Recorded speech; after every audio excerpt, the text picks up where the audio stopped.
prove it, I'm ready to do it, I can't be afraid now. Put me on the stage now, I'm ready to rage now. I feel like an animal stuck in a cage and I'm ready to break out. My time, none of you people can tell me to stop. This time, like the last time, you better get ready to race to the top. I'm ready to do this, show you what the truth is. I step on the field, it's time to get real, I'm feeling so ruthless. My time, none of you people can tell me to stop. Lower the lights down, hand over my crown, hand over my heart. I do this for my town, I do this for my crowd. So turn me up real loud. My time, none of you people can tell me to stop. Yeah. So what are you afraid of? Those feelings are made of. Get in the game, your moment of fame, show them what you made of. It's time that we stand up, it's time that we man up. For anyone asking who is the best, we putting our hands up. My time, nothing can keep me from reaching the top. This time, like the last time, I'm moving so fast, I'm ready to ride. I'm ready to throw down, it's time for the showdown. I'm ready to rise, don't be surprised, I'll take on the world now. My time, none of you people can tell me to stop. Lower the lights down, hand over my crown, hand over my heart. I do this for my town, I do this for my crowd. So turn me up real loud. My time, none of you people can tell me to stop. My time, none of you people can tell me to stop. My town, my crown, we know what it takes to be reaching the top. We're reaching the top, we're reaching the top. We know what it takes to be reaching the top. My time, none of you people can tell me to stop. My town, my crown, we know what it takes to be reaching the top. We're reaching the top, we're reaching the top. We know what it takes to be reaching the top. Lower the lights down, hand over my crown, hand over my heart. I do this for my town, I do this for my crowd. So turn me up real loud. My time, none of you people can tell me to stop. Turning the track up, I'm never going back down. Hand over my heart, I do this for my town, I do this for my crowd. So turn me up real loud. My time, none of you people can tell me to stop.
problems with that motor, buddy.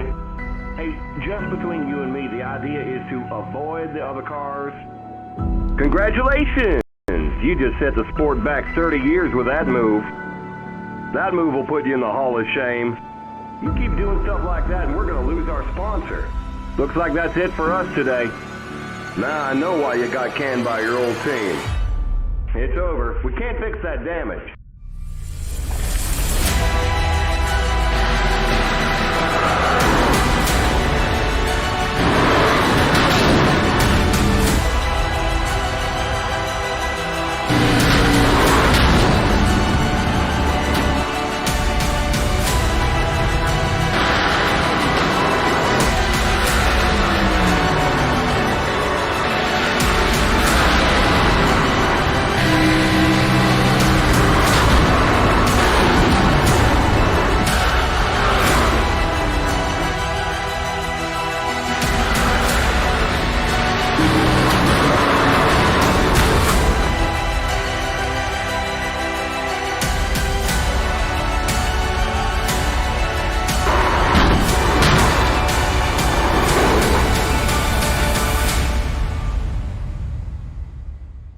Looks like your car is toast. You'll need a tow back to pit lane, press and hold your reset button, and we'll come and get you.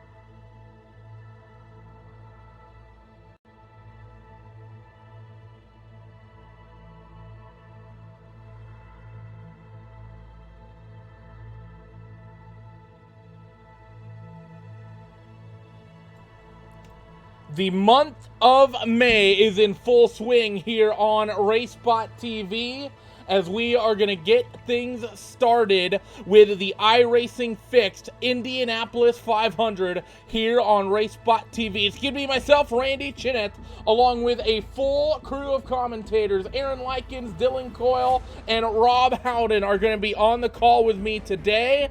And you know what, Dylan, I'm going to come to you first. This is the nice little precursor race that we're going to have going into this event, into this month of May, really leading up to the Open Series, the Open Setup 500 in 1 week's time.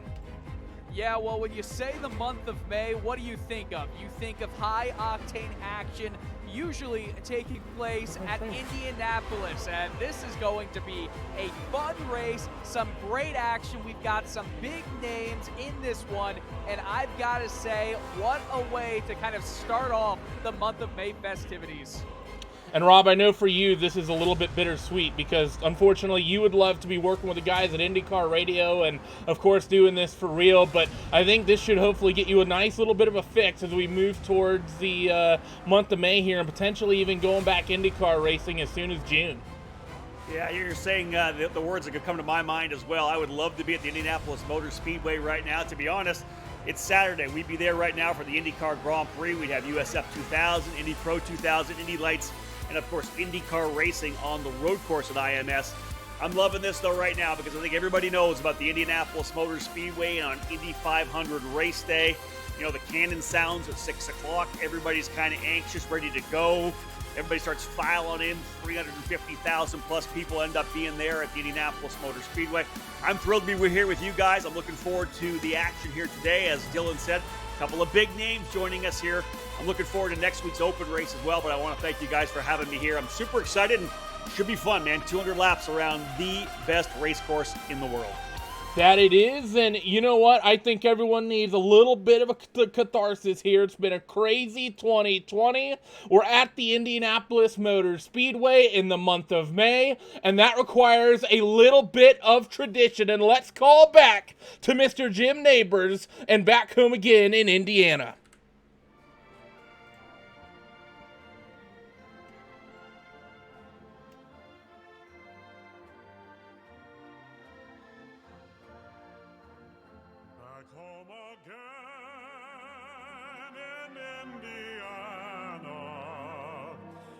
It seems that I can see the gleaming candlelight, still burning bright through the sycamores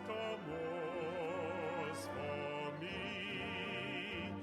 The new moon hay sends all its fragrance through the fields I used to roam. When I dream about the moonlight on the Wabash, how I long for my Indiana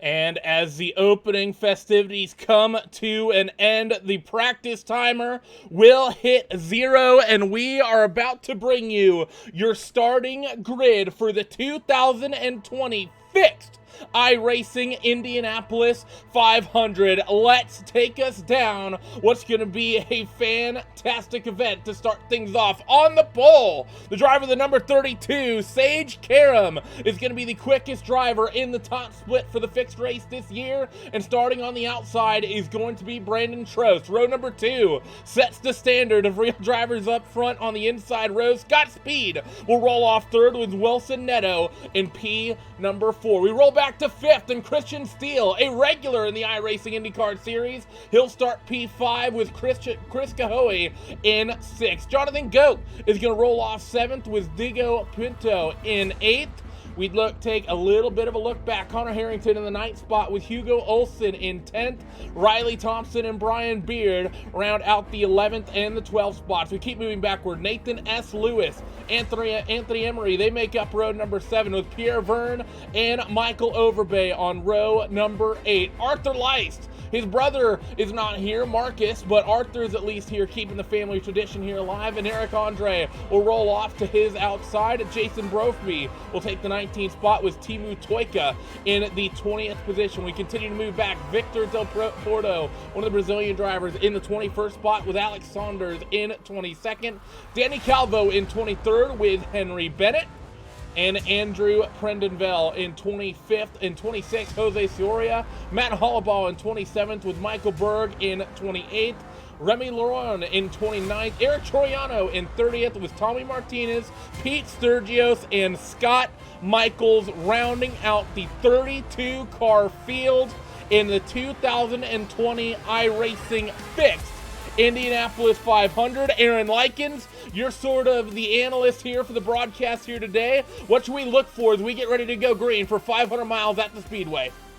This race is going to be all about strategy. Randy, you know I love strategy. We're going to see 3 different strategies here. People that want to be up front, people that are going to stay in the back for the last 40 or so laps, and people in the middle that, if it goes green, they're going to try to get as much draft as they can and save as much fuel. Try to save just 1 lap. That could be critical here. Look for the final pit window to open at lap 170, and it's never too early to think about fuel mileage.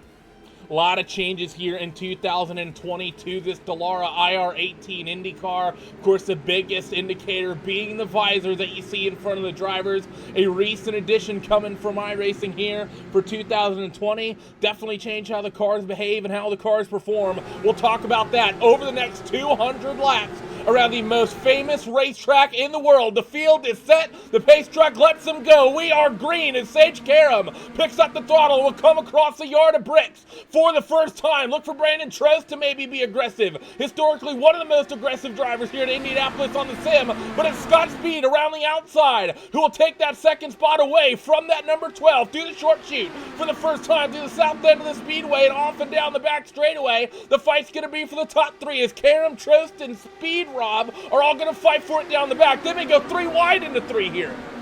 Yeah, hold your breath, folks. They work their way down that back straightaway to turn number 3. I like the way these drivers are running these opening couple laps. Hopefully they can settle in. Scott Speed, of course, driver who spent some time in Formula One, has most recently become one of the best rally cross drivers, of course, sponsored by Subaru. Here they come down the front straightaway again. Good racing so far. Big move down to the inside, though. 3 wide coming across the yard of bricks. That's number 6 at Jonathan Goat. You see in the Rainbow Warriors colors down there on the inside, and he's going to nearly have it. He will get it. That race lead through the short chute and off into turn 2. So move Sage Karam out of the race lead for the first time here today, and down the back straightaway, Sage is not going to give up. He looks to the inside now of Jonathan Goke. Trost now going to make it 3 wide for the lead into turn number 3, and up the inside, move that pink number 12 of Brandon Trost to the point. Goke gets shuffled all the way back to 3rd, and might be falling into 4th as well, as here comes that 4 car, Scott Speed. He led that lap nearly, and he's currently in the 4th spot trying to get it back. It's Wilson Neto in 5th, and here they go again, Dylan. Gonna be 3 wide for the lead into 1 this time, and it's Goke again on the bottom. 3 wide at Indianapolis is so dangerous, but again, you're seeing them make it work. Goke is in the lead, started the race in 7th and moved up all the way to 1st at the end of lap 1, but down the backstretch, the draft, it's so important. Trost is going to lose out, and Goke is going to have to fend off some action from the inside going down into turn 3. We're out on board with Scott Speed right now, who's up the inside of Jonathan Goke. Not going to be able to hold on to that, though, as they work through turn 3. And now off of turn 4 at the north end of the speedway. You can see cars starting to single file out, but not for the point. The draft here, Aaron, is just so huge with these fixed setups, and that's what's important. And that's why I think why we're seeing this train of cars, everyone has the same setup underneath them. This is essentially a spec race, so everyone performing equally right now, and this is a ton of fun. I don't think these guys are going to be able to keep this up for too long, though. No, tire fall off is going to be huge here. We're looking at about maybe 8-9 laps to be able to do this. Then it's going to taper down just a little bit. So these drivers know if you want track position, you got to get it now, which is why we saw back-to-back laps, a 3 wide. Expect this for most of the next 5-6 laps. When we hit about lap 9-10, we'll see more traditional single file run, as once again we're going side by side for the lead, Randy. Yep, side by side for the lead. Jonathan Goke up the inside once again. Trost trying to follow suit and at least get that second spot away from Sage Karam. Doesn't look like that's quite going to pan out, though. So Brandon going to settle into that into the 3rd spot at the moment. Scott Speed in 4th. It's Diogo Pinto in the 5th spot. Wilson Neto, Chris Cahoe, Connor Harrington, Nathan Lewis, and Anthony Emery will round out your top 10 as they ran across the yard of bricks that time. But the way spots are shuffling here, Rob, I think they've gotten shuffled here pretty quickly, as I think Mr. Jonathan Goke is going to be looking to set up another move here on Sage Karam, and he'll probably have the lead here by the yard of bricks. Yeah, the interesting thing about the 500 is the opening couple laps always very hectic. It's the opportunity for drivers to get those early positions, settle back in, but then it's all about patience. You know it's going to be a long race. It's 200 laps. You don't have to be that aggressive on the opening laps, but we do always see drivers wanting to lead. Get a feel for what the car's like in clean air. You tuck back in, save a bit of fuel, like Aaron said from the very top. A lot of strategy will come into play. We're only 6 laps into a 200 lapper. Great racing so far. I'm watching Scott Speed sitting back there, P4, kind of minding his P's and Q's right now, just taking his time. Back up front, though, I believe Goke has come back to the lead. Yep, Goke's got the point here, and it's going to be Sage Karam probably picking things up right off of turn 4, and I think this is going to be indicative here, Dylan, as we come here at the end of lap 6. Another lead change here. We're already talking about probably getting close to double-digit lead changes already in this event, and I think what Aaron kind of hinted at when we were talking about, you know, these guys maybe not being able to do this for long. I think it might be whoever's most patient in this fight, should we get a long green flag run, might end up being strong here. We always know that tires very, very important here at the Indianapolis Motor Speedway on the iRacing service. As you see here, Trost up the inside fighting with Sage for the race lead. Might be those cars sitting 3rd, 4th in line, maybe even 5th, 6th on back that are just sitting single file. If they're taking care of their car and their equipment a little bit better, they may be better off once we get, say, 15, 20 laps into this run, and they may be a lot more racy. And if we're talking about who's being the most patient out of the top front runners, it's Scott Speed. He's just sitting back, getting his gearbox in line with the rest of that lead pack. So Speed is doing a lot of things to, well, keep his speed down, and we do have a yellow, so the cars will slow down. We'll get you what's going on in just a moment. Yep, we'll try to figure out what was the source of that caution first thing to bring us under caution here today. Right now, I'm seeing Tommy Martinez. Oh, that's a heavily damaged race car we have here on the racetrack. Rob, replay coming up. Have a look at the issue here. Great opening couple of laps, though. Drivers side by side. Someone trying an inside move. No, that actually was not even Martinez's fault. Whoever was behind him kind of jinked across. I think he thought he was potentially clear, trying to get back inside on the racetrack. Contact was made. You see Martinez rotating quickly clockwise into the wall. Tough one for Martinez here early on. Yeah, we're right on board for this one here on the onboard. As you see here, through turn number 3, this is actually with Diogo Pinto, so I'll have to make sure we get back here. As you see him up the inside kind of trying to make the move. And then through the short chute, yeah, they just... Seems like he may have come up a little bit there, Aaron, but I think that's a little bit of an even kind of incident there, kind of 50-50, especially in the first 10 laps. You really shouldn't be, I think, cutting the margins quite that close here at the Speedway here in the 500. Yeah, you are right there, Randy. It's lap 9. You're running second third of the field. Just survive. That's all you got to do. So when you hear the spotter say clear, you might wait just a little bit more before you clear yourself up into that outside line. So unfortunate there. We didn't mention just how hard it is to get in this top split. So to say that is a deflating time for him, that's an understatement.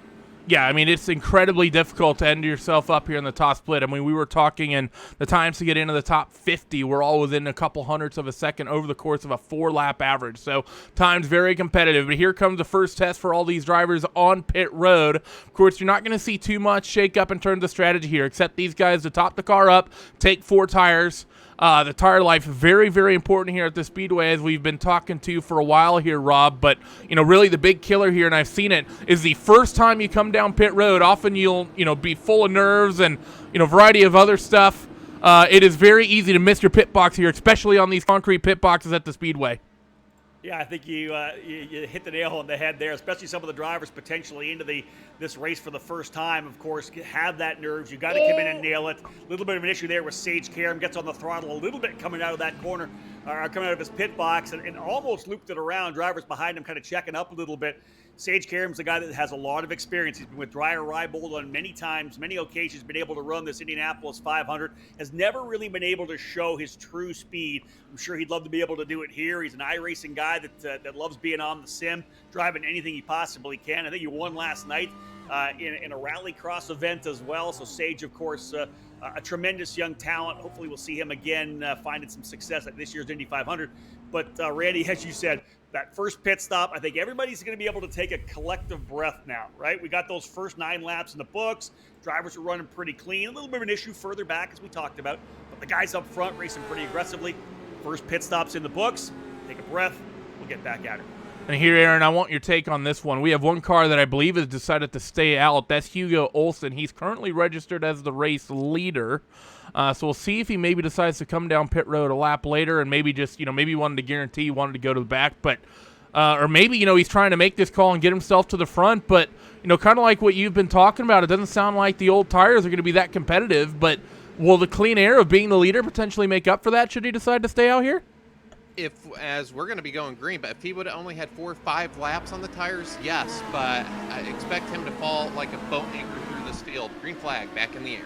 Yeah, we're back at this as we're now past the 10-lap marker here in the 2020 Fixed iRacing Indy 500. You see a couple drivers back to fighting already. That's Scott Speed and Jonathan Gook. We saw them going at it in the first handful of laps. Here for this one, they immediately go side by side. Your top 3 here, Dylan, have broken away. Yeah, the top 3 have broken away, and Hugo Olsen actually dropped back to 32nd from his 10th place spot on the grid in the early laps of this one. Not sure if he actually made an early stop of sorts, anticipating anything, or he got into some trouble early in the race. But either way, a strategy call for him, whether it was intended or not, it might end up working.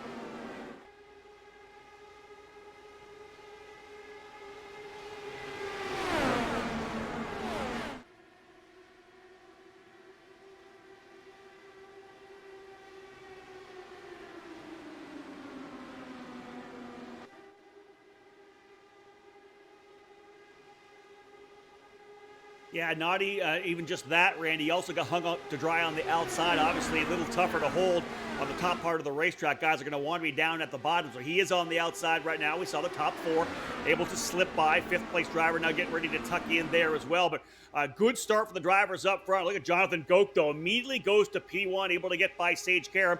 Sage will come back down to the inside of the racetrack to try them as they come across the yard of bricks for the 13th time, working their way back into turn number 1. They'll move Karam back to the front of the order here through the short chute of in between turns 1 and 2. Good run here for Karam. But Jonathan Gook, guy, looks to me, Randy, like he wants to lead here and lead early.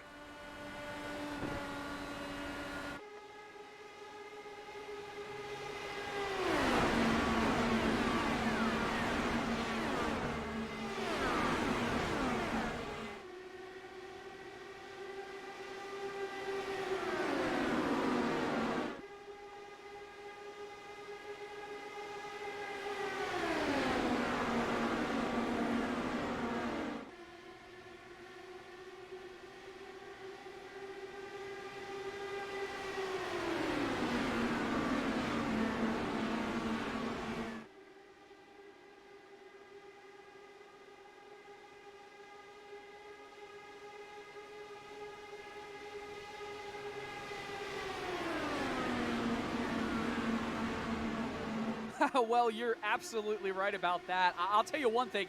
I would not want to be the leader going into turn 3 on the backstretch because it is such a long drive down to the bricks that it's almost impossible to still hold the lead while getting out of turn 4 in first place.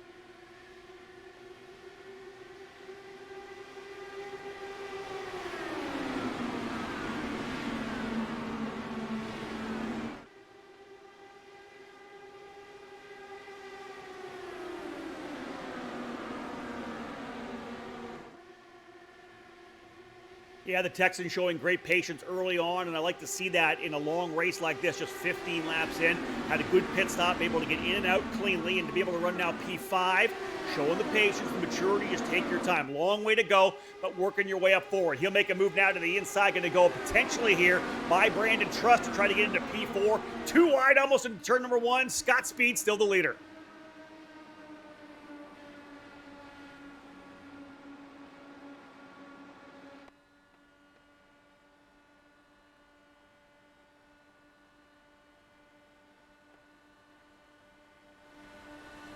Well, right when you say that, Goat goes down the inside of Speed going into turn 3 and takes away the lead from Speed. You know, Speed was spending the first stint a little conservatively, was staying behind in the draft, not making any brash moves, but now it looks like he really wants to get up to the front, and he'll get in the draft. And going into turn 1, over the bricks 3 wide, possibly into turn 1, and they're going to have to watch as Brandon Trost will go into first place into turn 2.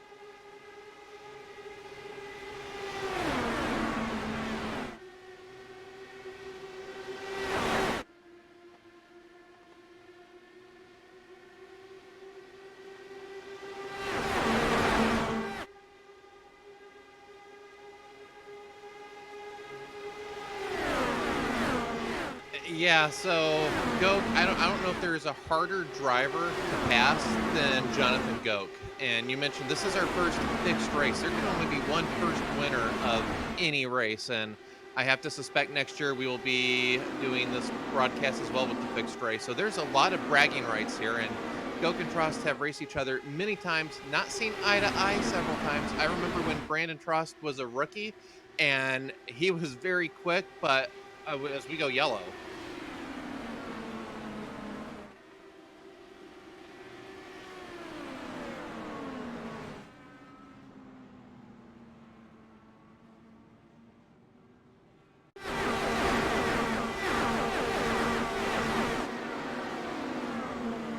Yeah, there have been big crashes as Michael Berg, the Californian driver, we're centered on him right now, trying to see exactly what happens. Going into turn 3, he gets turned, and then just a big pile up. A couple cars flipping, that's 2 of them, just, you know, doing some synchronized swimming and diving right there. But as they come to rest, thankfully, this is a virtual race, so nobody can possibly get hurt from that. Still, though, that is a nasty-looking accident. Yeah, I mean, that was a huge wreck with the way that thing went out. But, man, this has just been such an exciting race, Rob, that I'm getting a little worried about how long our green flag runs are going to be, because these guys don't seem like they're keen whatsoever to give themselves an inch up and down the entire field. And I think these guys are going to struggle more to make it more than 10 to 20 laps at a time the way they're going. Yeah, I want to see a good 20, 30 lap run so we can see some green flag pit stops as well. What I found interesting there was, again, some of these drivers, we talked about those up front showing patience, right? Giving each other a little bit more room, kind of being more respectful up front. That driver further back that got into the back of Michael Berg there, that's one of the corners where you're rolling at the edge of adhesion. You just simply can't touch a driver there. You have to give someone enough room. You're not making a pass here. It's a low percentage look to the inside anyways. Be smart, settle back, get those passes done on the straightaway. That's what we're seeing from the drivers up front. But again, guys, the minute the Jonathan Goak, the leader, pulls into pit lane, everybody comes in. Wholesale pit stops here on lap number 19. Yeah, expect 4 tires and fuel once again for pretty much everybody. I don't think we have anyone taking the opportunity to stay out here. I think everyone's pretty much down on pit road from what I'm seeing from my timing and scoring. But right now you can see the top 3 cars. Jonathan Gilk a little bit further down the running order as he rolled off 7th. And you see he'll get the lead. Brandon Trosto goes 2nd. Looks like it'll be Scott Speed, then Sage Karam, your top 4. Yes, those 2 are side by side. But I think they'll just about get it figured out, Dylan. And that will be our top 4. And I think actually really no big changes up and down the field for the most part following that round of pit stops. Yeah, no big changes. It's been really nice to see the front pack all racing each other hard but clean. That's the big factor in how exciting this race has been so far. Yeah, we've had some accidents, some mistakes in the midfield and in the back of the pack, but that hasn't affected any of the top drivers. And when you do have professionals in Scott Speed and Sage Karam, and you have Trost and Gok, who are some outstanding sim racers, it's no surprise that you're going to have some clean racing up front. And guys, we're only 20 laps into this race, 10% of that 200 lap run. And if that's the racing we're going to get in just 20 laps, then my word, the next 180, we got to hold our breath and get some water, boys. Yeah, and the thing is, Aaron, I mean, you have as much experience with this as I do here on the sim. What's very likely to happen here is this will kind of be a trend for a while of 10 laps yellow, 10 laps yellow, and then we're going to rip off like a 120 lap green flag run here. That seems the Open 500 broadcasts I've done with you and Will. That's what we get. We get 2-3 yellows early, and then green to about lap 160. That seems to be the magic time, which, of course, that's right at the opening of the potential fuel window. Let's hope we get it. I don't know how optimistic I am with getting that. Track position is so critical here that you got to pass when you can pass. I think we're in a 500-mile sprint race here today. Yeah, I mean, that is very, very likely here, as we should be seeing the lights out on the iRacing safety truck, and indeed they are. So we'll be going back to green flag racing here. And Rob, I'm sure this is probably a nice change of pace for you. Obviously, big, long 2.5-mile racetrack here at the Indianapolis Motor Speedway. But here on the sim, we get very, very quick cautions compared to, I think, what you guys are probably used to in the real world, where you obviously have to deal with cleanup time. Here it's about 3 or 4 laps, and we're good to go. Yeah, no doubt about it. We'll be able to get right back at it. As you said, the lights out in the pace truck here. One driver I'm watching right now is Arthur Lace, currently running in the 15th position. Lace, driver out of Brazil. Of course, his brother Mateus Lace spent some time with AJ Foyt Racing, now running IMSA this year. Started all the way back in the 25th position. He's now up to 15th. So over the first 20 laps, he's been able to gain 10 spots, now into the top 15. I think Lace could be a driver we get to watch. But as you said, Randy, interesting, of course. Normally I'm on pit lane with IndyCar Radio. So during that last pit sweep, I would have been running up and down trying to make sure I hit as many guys as I possibly could. You're always trying to get information from the spotters. Of course, you have a spotter working with you on pit lane. So a lot more, I want to say relaxing to a certain extent physically for me, but I'm looking forward to it. I'm excited, as everybody is right now. Those first 20 laps, very exciting. And as Aaron said, I'd love to see a long run right now. I'd love to see some green flag pit stops. So we're taking a look right now, your top 12 movers and shakers, and you can see Goku leads up 6 spots, Karam down 3, Emery up 9, Brophy in the back up 10. So a handful of big names inside of your top 12 have moved up in big, big ways through the first 20 laps of this 200-mile event. Jonathan Goat going to be getting back on the throttle here in just a moment and bringing us to green for the 3rd time. Second caution here in the first 20 laps. We're back to green, Dylan. Yes, we're back to green with Scott Speed looking already to make a move down the inside, now the outside of Truss. And if you don't think that this draft is going to make it 3 wide down the back straight, I think you're going to be sorely mistaken here. It's already a huge run out of turn 2 for Trost. He's going to try and go down the inside, and possibly Scott Speed is going to split them. Oh man, he was almost cut off by Trost as he takes the lead into turn 3 and clears it. So through turn 3 and turn number 4, these guys are going to roll. Let's see how things work this time. Off of turn 4 and down the Longs front straightaway. Here we go. Jonathan Goak up the inside. This time on that number 12 machine, trying to get the lead back, and he will just about get it as they go into turn number 1. But look at the way they're stacking up, Rob. We're 2 by 2, 4 deep. Yeah, as somebody just turned up the wick here for the drivers up front, those especially who've been running outside the top 5, now trying to get a little bit anxious, kind of work their way forward here. I think if you have the speed, you want to show it. We're still seeing Scott Speed actually running there P4, but too wide all the way down the back straightaway once again. Good run here. Jonathan Goke down to the bottom. He's shown good speed throughout the day. Of course, Sage Karam very strong as well. Brandon Trost. Love watching these guys early on here, settling back in down the front straightaway once again. We'll go 2, 3 wide. Every lap, same thing. 3 wide across the yard of bricks. 3 wide for the lead. You see 3 wide as well, nearly for their about 6th, 7th, maybe 10th in line. Hard to tell how many cars are stacked up tight through the middle of the racetrack. No one wanted to give up through turn 1 that time, Dylan. And it's going to be Jonathan Goke who just holds on to it. They're running here on lap number 24. You would have thought that was lap 199. I mean, just look at this. There's just cars everywhere. 3 wide, almost 2 deep for the lead. Then you have another set of 3 wide a little bit further back. No one is giving an inch here in the early runnings. My word, you cannot handle this at all. I can't either, because this is just unbelievable racing here. They are racing like it is lap 199, and it's not. It's lap 25. We're going 3 wide in the corners, 3 wide on the backstretch, and Sage Karam has been one of the racier guys in the early goings of this one. We're around an 1/8 of the way through it, and Karam has been wanting to split 2 cars, go down the middles. We see some action back with the yellow car in 5th place, and he is side by side. That's going to be Brophy and Lewis, it looks like, or actually Emery. So everybody is just racing like their life is depending on it. But guys, you have to watch out, because this is just lap 25 coming to lap 26. I mean, when is it enough? Yeah, I mean, that's going to be the big problem, and I think the answer to that question is when the tires go away. The way these guys are racing is Goke gets the lead back from Sage Karam here, and I think part of the problem, Rob, is, you can see it on these some of these camera shots looking down the straightaways. We have no breakaway. It's just one long train of cars right now. There might be a little couple gaps in there of 2 or 3 cars at most, but, I mean, this is really one huge pack of race cars at the moment.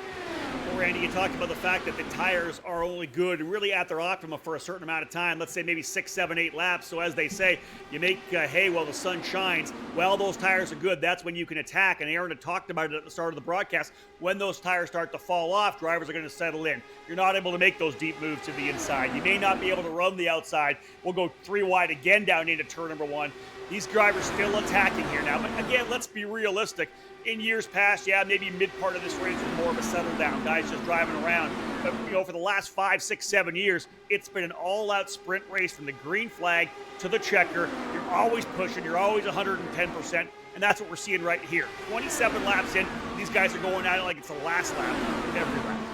And Aaron, I want to come to you on this. We talked about the fact that this being the fixed setup is going to be very different from what we're going to see in a week's time for the open race, and I want to talk a little bit about that, about this car in particular. First, let's talk about the most obvious thing is the window screen, the windshield the drivers now have. You see here, Trost going back to the point. What are really the big changes here with the with the windscreen that we have now? Because I know that there's probably going to be a little bit more drag on the race car, and of course it's probably a little bit heavier. How has that affected the car really?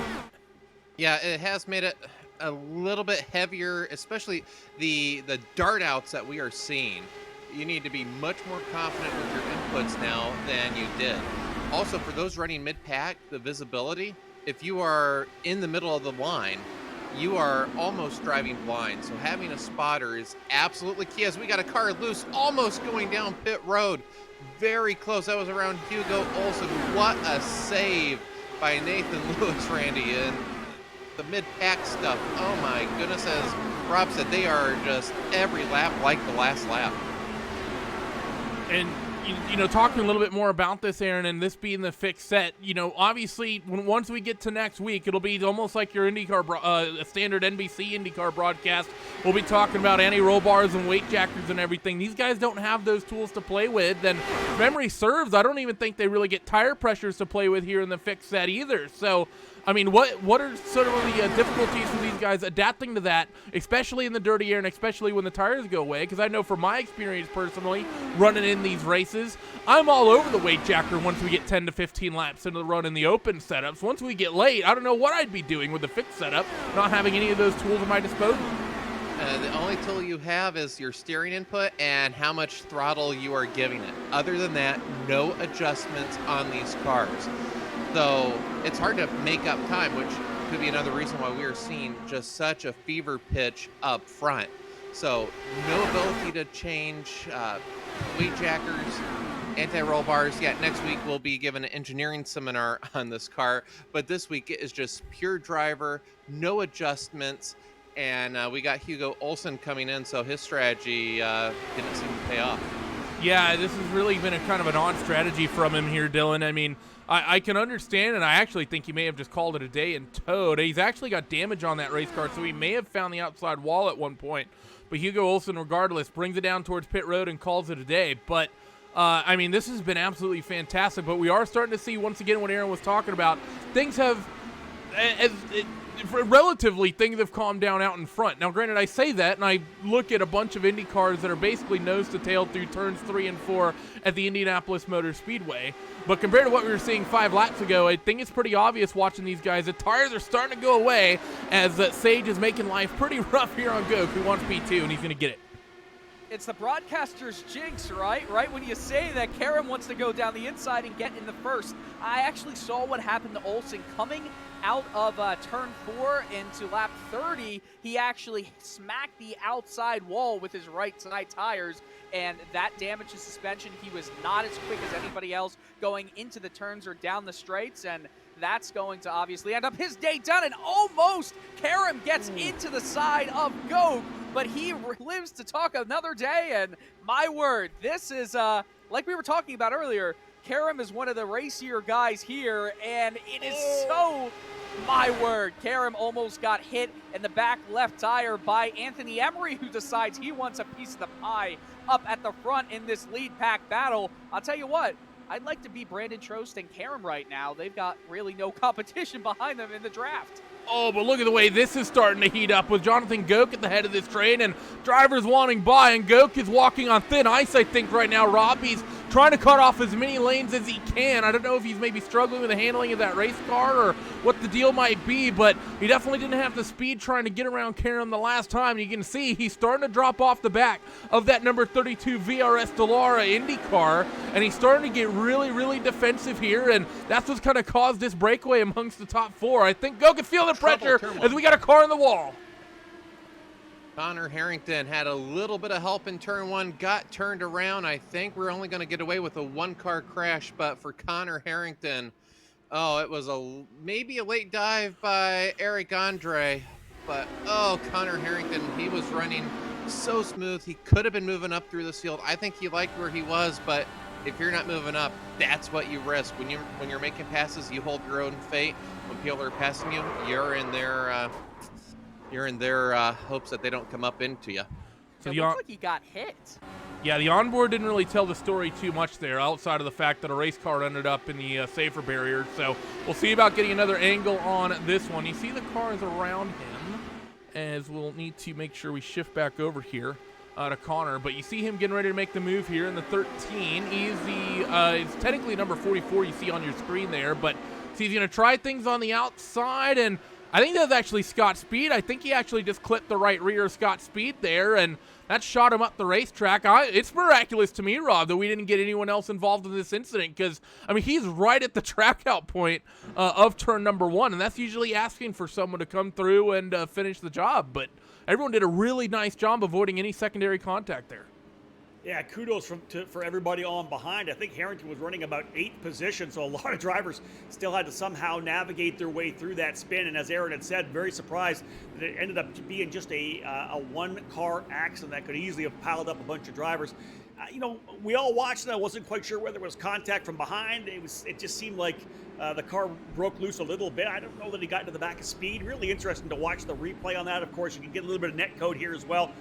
When we're talking about the iRacing service. Otherwise, it was weird, right? We got going again after that last yellow, and we're all hoping or expecting we're going to see a long run sooner or later. But again, just seemed like somebody dialed up the intensity again during that run. Back down pit lane again. Brandon Trost will bring them down. Trost and Karam will bring them down pit lane here. It just seems like, I don't know, Aaron, nobody's settling in here right now. You talked about you ran a race last night. It just seems like everybody's still fired up.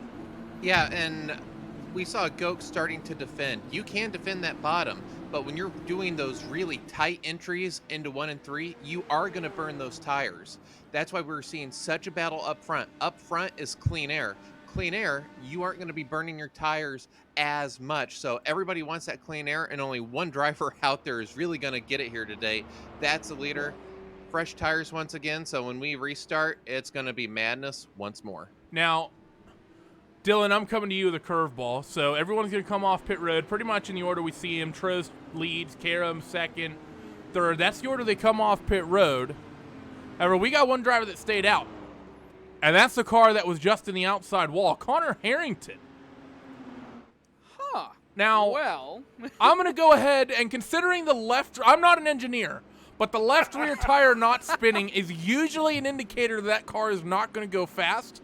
I know maybe some McLaren engineers may not have clued in on that a couple years ago, but hey, but this is yeah, I think Connor needs to come down pit road for some repairs here. It's a bold strategy.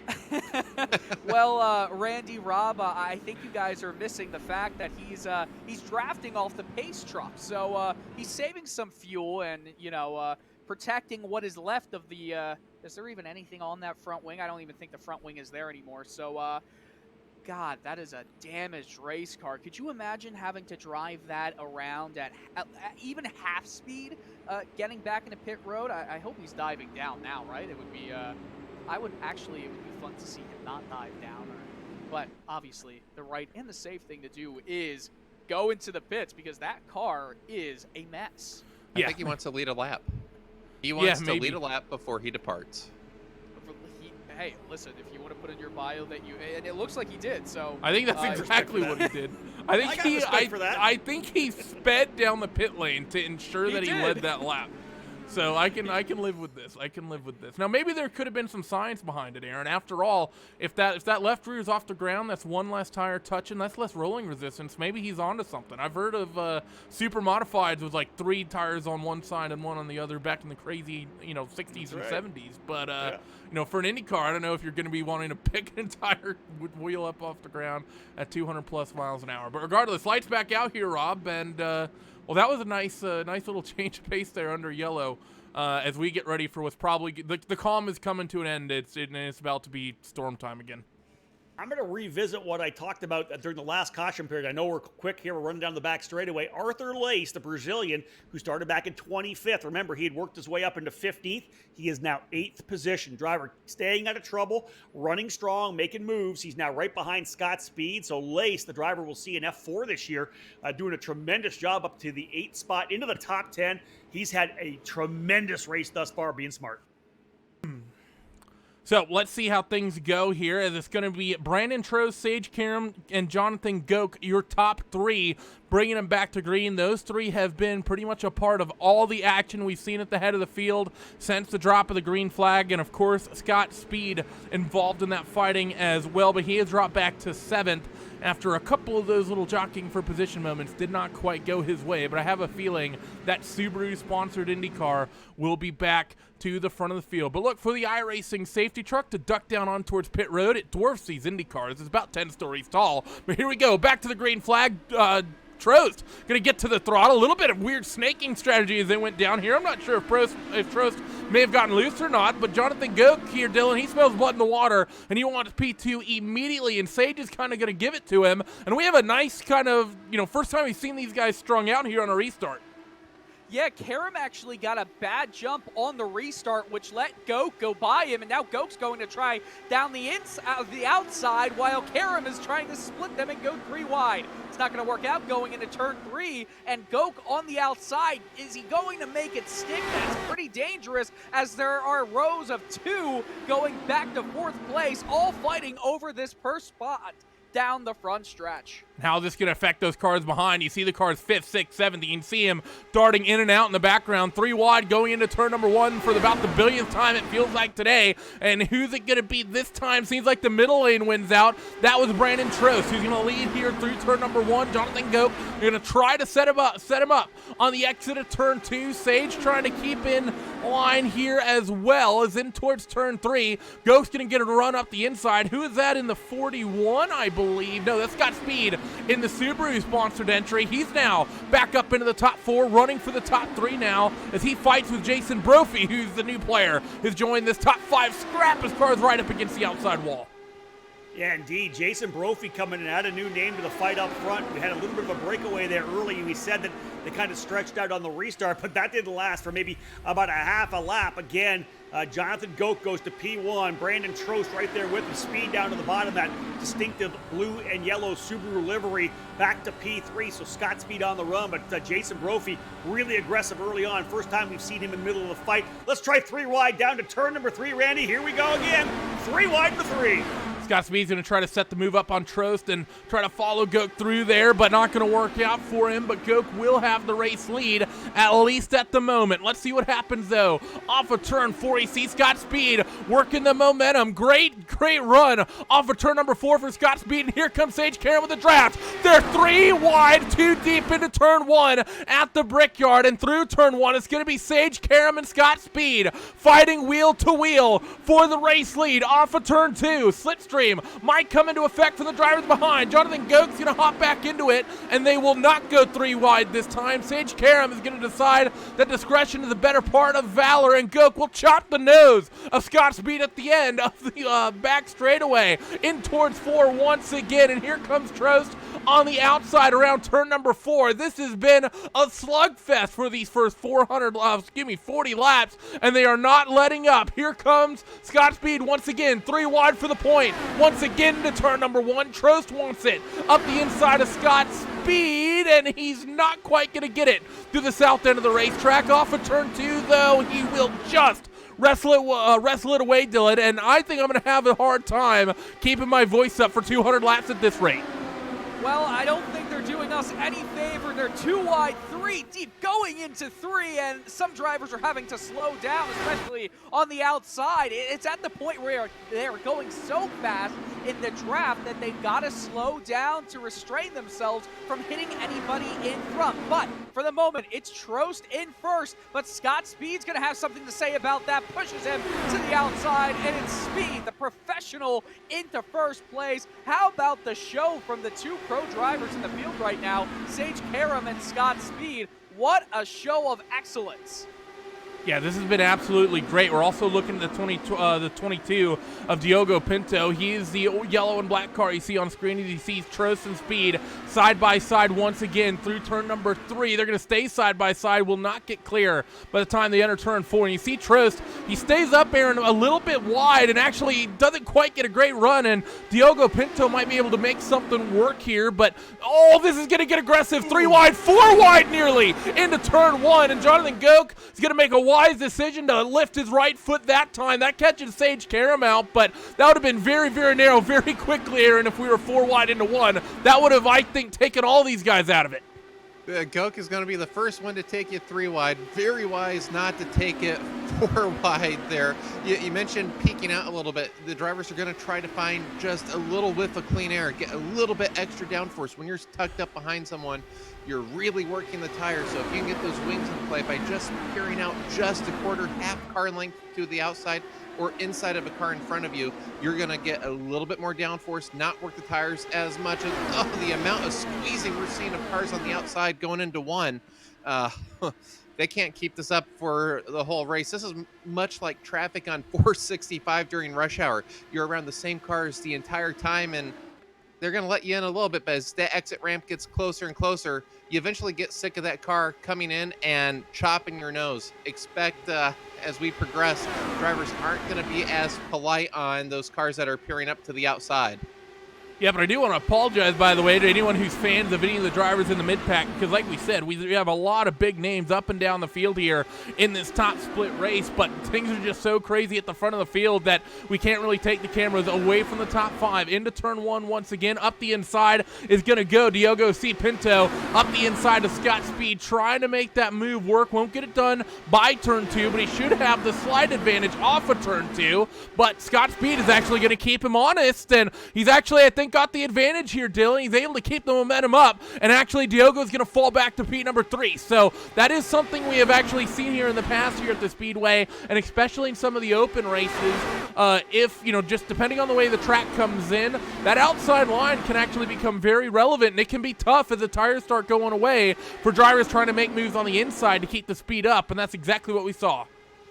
Yeah, I'm actually surprised at how well the outside line is working here as Trost makes a daring move down the inside of Pinto and Karam. He couldn't make it stick on Karam, but he made it stick on Pinto. So Trost up to P3, and now they're very, kind to each other and falling single file for about 4 back, 5 back, 6 back. There are no cars going too wide into turn 3. Isn't that a rare sight? Yeah, I mean, compared to today, I think that's the first time we've not seen 3 wide for the lead in basically the last 47 laps. But, yeah, that was the calm run, we'll say, that time along. But, yeah, Trost, a bit of an aggressive move. Here comes Sage Karam on Scott Speed, running for that race lead. Speed is pretty much going to get it to him, trying to slot down in line. You also see Pinto working the outside line on Jonathan Gook behind, trying to pick that spot up. And, one of the things I want to talk about, Aaron, is you see a couple cars really starting to fan out into the outside wall. And that's one of the things Aaron's been talking about. As the tires go away, these cars get a little bit tight. As Scott Speed, I think, bumps Sage Karam down the back straightaway there, and that's something he needs to be careful of. We've seen that a few years ago. I believe it was in the Formula, it may have been the GP2 cars at Monza, but Hyden would not want to be doing some bump drafting at 220 plus miles an hour at the end of one of these long straightaways at the end at the Indianapolis Motor Speedway. But Aaron, I wanted to talk about, for most of these guys, if they have not run the race last night, which I know I'm pretty sure a number of these drivers have, this might be sort of a race that's won almost purely based on experience, because if these guys' only experience with this track and with these cars is coming from maybe some of the various official races that have been going off this week that are maybe 50 to 75 laps, of course you have the adaptive and the dynamic track surface here that's going to be changing over the course of this race. And over the course of 200 laps, you're going to see this racetrack change in big ways. So you're not only fighting the way the car and the tires are dropping off over the run, you're talking about over the entire race, the racetrack changing, and you really not being able to make any adjustments to go with it. Absolutely. One thing that iRacing didn't have, say, 5 years ago were marbles. Each green flag run, the outside gets more and more treacherous. Of course, with the yellow, track gets cleaned, as you see in the real Indy 500. But as this run progresses, the outside's just going to get worse and worse and worse. And another thing you mentioned, if these drivers all week were focused on making this top split, they might have not done too many race runs. And we've seen a lot of cars really get out wide about lap 10, 12, 14 on a run, really get close to the outside wall. You have to be ahead of this car. In the dirty air, if you are pushing out wide, you got to know it before the car really lets you know it. And that comes, as you said, with experience. Trost just got the outside wall as Aaron was talking about it. We saw him get tight coming through turn number 1 on the onboard, and I kept it on there because I could smell something was brewing, and he just smacked that outside wall coming off of turn number 2. So how is the handling on that number 12 going to be? And that seemed pretty almost a little bit too perfect there, Rob. The moment Aaron starts talking about it, about cars starting to get up close to the wall, Trost gave it a pretty hard smack, and that car looks hurt because you look at the way that Goat kind of breezes by, the way the entire field is kind of isolated as far as we are into this run. Trost has lost a lot of speed after that tap of the wall. And you have to figure, Randy, when you get into the wall like that, the next lap, you're getting a good feel for it, right? How good is my car? Am I going to be okay going into the corner? You may check up a little bit. You're not going to go that full throttle through a corner because you got to feel to see whether the damage is going to potentially, send you to the wall when you get to the exit of the corner. One thing I liked early, and we're later into this run right now, we're probably about 14 laps away, I think, from potential green flag pit stops. When Diego Pinto jumped up into that front group, I think everybody's kind of said, hey, we got somebody new up here. Because Sage Karam, Scott Speed, Jonathan Goat, Brandon Trost, those drivers were all kind of running with each other. They were getting a good feel. They were getting comfortable. All of a sudden, this yellow car comes up and got this interloper who wants to come in and race them hard. I think they all kind of just took their time a little bit. Let's get a feel for what this guy wants to do. Let's get a feel for exactly where he wants to make passes, what he's like going into the corners. Once we did that, everybody kind of settled back in. we were able to go back racing. Once we did that, though, we get further into the run, as Aaron talked about. Now the tire's starting to go off. The marble's starting to come up. That top groove, maybe not quite where they need to be. More mid-groove likely for these drivers. Harder to keep the car on the bottom. I like what we're seeing right now, though, because we're getting that longer run, Randy, that you talked about. We were probably going to get that midway through. Again, as I said, probably about 13 laps away from potential green flag pit stops, which is what I've been asking for. Yeah, we're going to be about midway through this run. Again, we're expecting about, at the long end, about 30 laps for the green flag cycles here. Of course, in the years past, we've seen pit windows of about 33, 34, maybe sometimes longer, but based on the information we have on the long end, expect to go about 32 laps, and that's if you're in the middle of the pack, and that's if you're saving. So expect most guys that have been out front here, Dylan, who have been being pretty aggressive, they're probably going to be coming down lap 28, lap 29, not exactly running the Rossi strategy, the likes of Karam, Speed, and Goat. Well, yeah, when the pits happened, when the caution laps happened, it was lap 34. So we're 21 laps past that. Obviously, there were a few caution laps. So within 10 or so laps, you're going to start to see the guys come down into the pits. It's the first time we've really been able to see a green flag run last over 10 laps, which is very nice for everyone to kind of see what the field will act like. And we've seen them all calm down a lot. The tire fall off, it's been big. All of them have started to just understand that they can't race like that for 200 laps in an Indy 500. And Trost, if you want to talk about him smacking the wall, I don't think he smacked it all that hard because he's getting a run right now on Jonathan Goat, going down into turn one, and he takes away third place. So I don't think Trost is suffering that much. Might lose a little bit of time, though, in the pits for some repairs.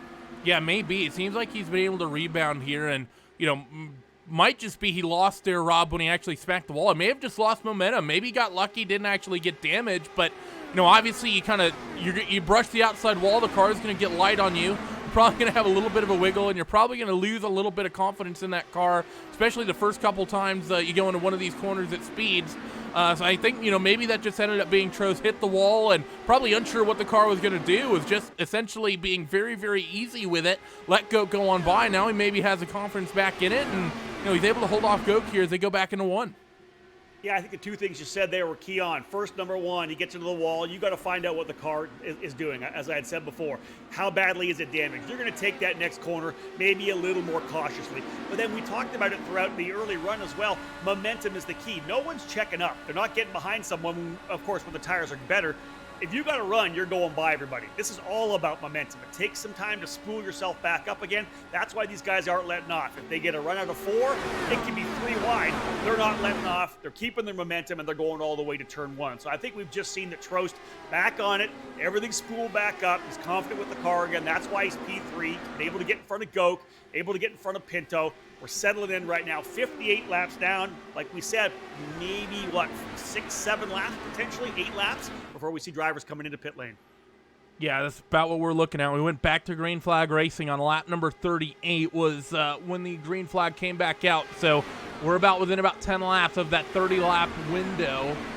Pretty much all depending on when people decide to get there. One thing to talk about as well, look at this breakaway here, Dylan, that we're starting to get here for your top two. 1.9 seconds now the gap from Scott Speed back to Brandon Trost. And then you got Sage Karam, of course, just in front of Scott, who's still leading this race. These two, the pair of real drivers that are in the race that I think everyone, when they saw this lineup, were going to have their eyes on. You had, of course, a couple others as well. But, these were easily the two big names in terms of real racers that we have here. They're doing really, really well and have been able to stretch a big gap over everybody else here since the tires have started to go away. And that actually isn't a surprise. You have Sage Karam with a ton of experience, not only in the IndyCar, but endurance racers. Sage Karam's done a little bit of everything. And, of course, Scott Speed, when the car starts going or maybe starts getting a little bit ill handling, that might actually play up even Scott Speed's alley as well, being the rallycross driver that he's been. Of course, he's wheeled pretty much everything from NASCARs to Formula One cars, so I'm sure karts at some point, and then, everything in between the rallycross cars. That may be playing up his, might be a card up his sleeve that he has there when the tires do go away, that it's something he can deal with better than a lot of these other guys, because he's really taken to it very naturally. Yeah, I do hear what you're saying there, but you have to think about where we're going to be once the checkered flag is going to fly soon, because if we're at the back end of a long green flag run, then yeah, he's going to have the advantage there. But how likely is it that we're going to have a stretch that goes, 20-plus laps to the checkered flag? I don't think it's going to be like that, so maybe it's not going to be in Speed's favor. But yes, you do have a point that his off-road experience might help him out quite a bit. But remember, it's not just the off-road experience. It's not just the loss of grip. It's also where you are in the draft. And that's always a very helpful place to go. Their last lap times, well, they haven't been that strong. Speed was a 41.5, and Sage Karam's, well, it's not that much different. It's 41.468. So even though Karam is not in the draft, he did get a better lap the last time around this 2.5-mile rectangle. But right now it's all about just having guys calm down, as we do see a car head into the pits from the lead lap. We're starting to see everyone come down. Jonathan Goke is the first big name to come into pit road. Rob, you said you had something. Go ahead. Yeah, I was just going to add one thing. You talked about car control for the drivers up front, these two pro drivers, Sage Karam and Scott Speed. We talked about, of course, Scott's been a star of the Global Rallycross program, American Rallycross, running with Subaru. You got to give the same to Sage Karam. Last year, running with Dreyer Reibold, he ran in the lights category of the American Rallycross last year. That program, of course, sponsored by Cooper Tires. It's both of these guys have it. Both were champion karters when they were younger. Both came up and did different disciplines all the way up. But if it's car control, if it's a late run to the checkered flag, neither of these drivers are going to have an advantage over each other, because both drivers have a ton of experience racing with cars that are loose, that are sliding around, and that are on the dirt. This could be really interesting if both these drivers get a head-to-head battle when we're done 200 laps. And Aaron, we're starting to see, of course, with Goke having just come down pit road, I immediately have to come to you on this, and I have to question what we're seeing from him, because this is a really big undercut. He's only done about 25 laps, and well, I know the undercut is strong, and even Dylan just mentioned it. The fact that we're seeing lap times 3-4 tenths of a second off what these guys were doing at the start of the run, and this is why these guys have spread out the way that they have, is because the tires have just dropped off that much that the speed is no longer there. They can't really keep the handling on the race cars on top of each other the way they were earlier.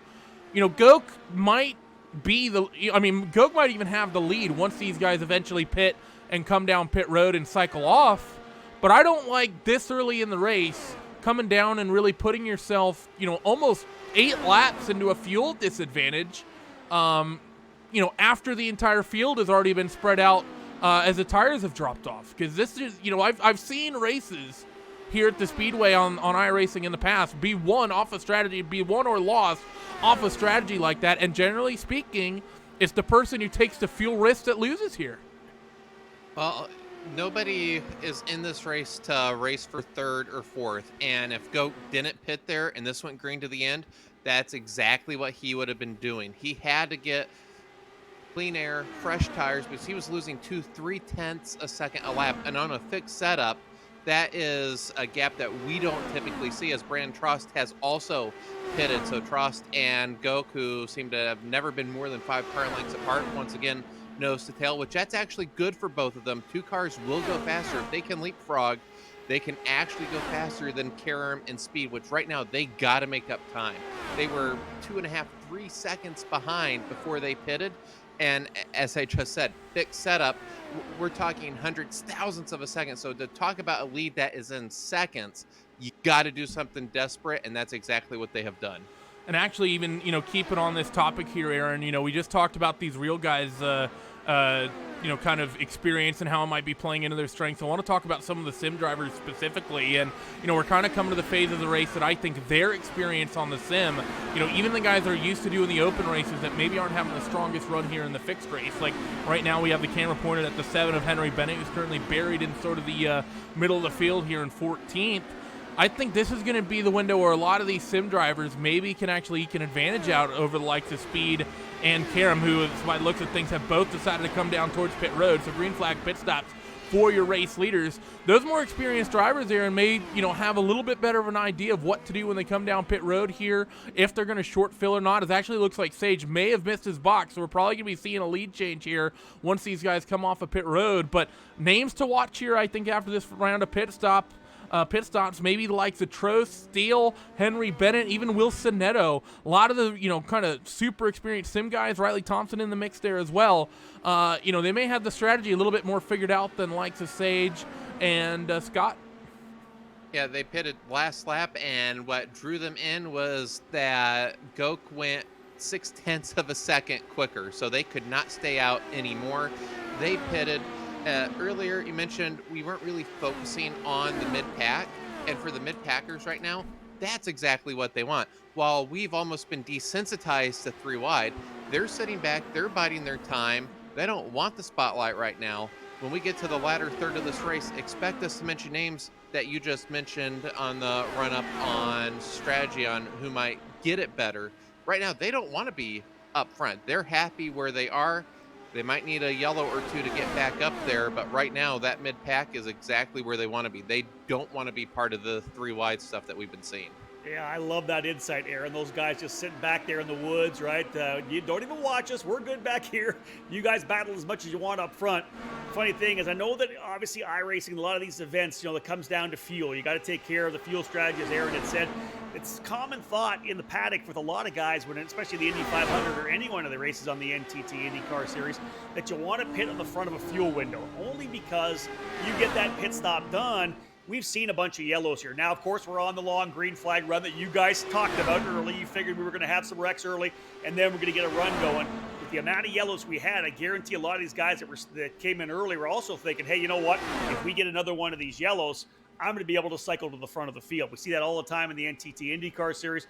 We're not seeing it right now. This is a green flag run followed by another green flag issue. A little bit of contact there. Scott Speed, some contact. Speed, where is he running now? A little further back in the pack. Of course, more guys to come, but guys, contact there, Randy, on track. Yeah, we just saw the big contact. I believe that was with Jonathan Goke. We're going to rewind the cameras here, and we're going to have technically reported here at Sage Karam, but they're all over each other. And you're going to see here, I think it's just the hip check. Going in towards turn 3, see the momentary 3 wide down the back straightaway out in front of Sage, and in towards turn 3, you see, I think Goke either didn't realize they were 3 wide there, Dylan, or expected Scott to turn in, and he didn't, and just a little bit of a tap there, and you can see a little bit of damage on the left front of Jonathan Goke's wing. That's not huge damage. It may actually be mostly cosmetic, but it's something to keep an eye on, and Scott Speed's probably counting his lucky stars that we don't shred tires here in iRacing. Otherwise, I don't think that car would still be rolling after that sort of contact. They're setting up for 3 wide again, as these guys are like, hey, these new tires are really fun. Yeah, these new tires are definitely a lot of fun to play with.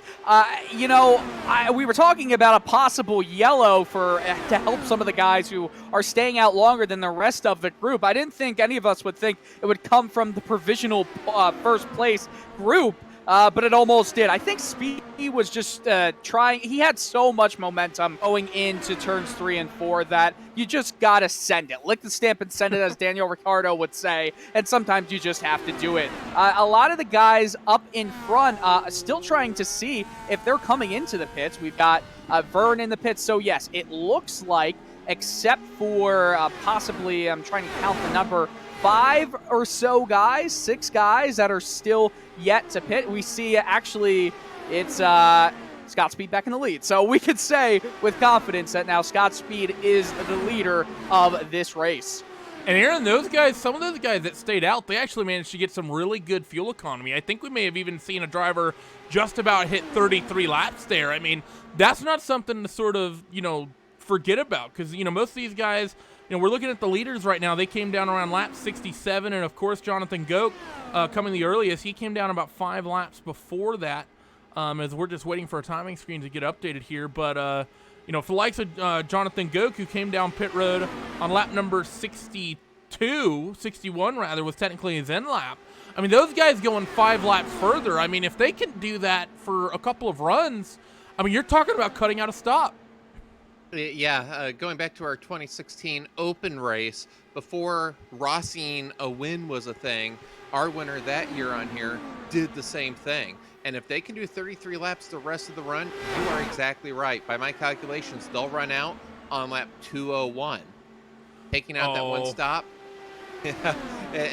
Don't play with their heartstrings. What did I say? It's never too early to talk about the fuel mileage. Going back to pitting early, though, remember, Trost and Goke were 2.5 seconds behind. They came out with the leaders. So progressing through this race, that may entice Speed and Karam to back up their window as well, which when they do that, that's going to let the people going further on the fuel run maybe to make that one less stop. So is it too much to ask that this go another 126 laps green? I wouldn't mind it. I wouldn't mind it. I'll be honest, but it's going to be a lot of fun, especially when you're talking about people having fuel potentially run out on 201. That's always just exciting to watch. But I think the other thing we're going to need to be having to watch here, Rob, because we've now gotten that full green flag cycle. We know how extreme the drop-off is. I want to actually, it's going to be fun watching this guy, the 6 of Jonathan Goke, because, of course, yeah, he came down 6 laps earlier, and he got the benefit of those 6 laps on new tires, but he's starting to feel the struggle, and you see it there off of turn 2. I think he just about smacked the outside wall. Now he's starting to feel the pain as those guys in front of him on about half a dozen or so lap newer tires.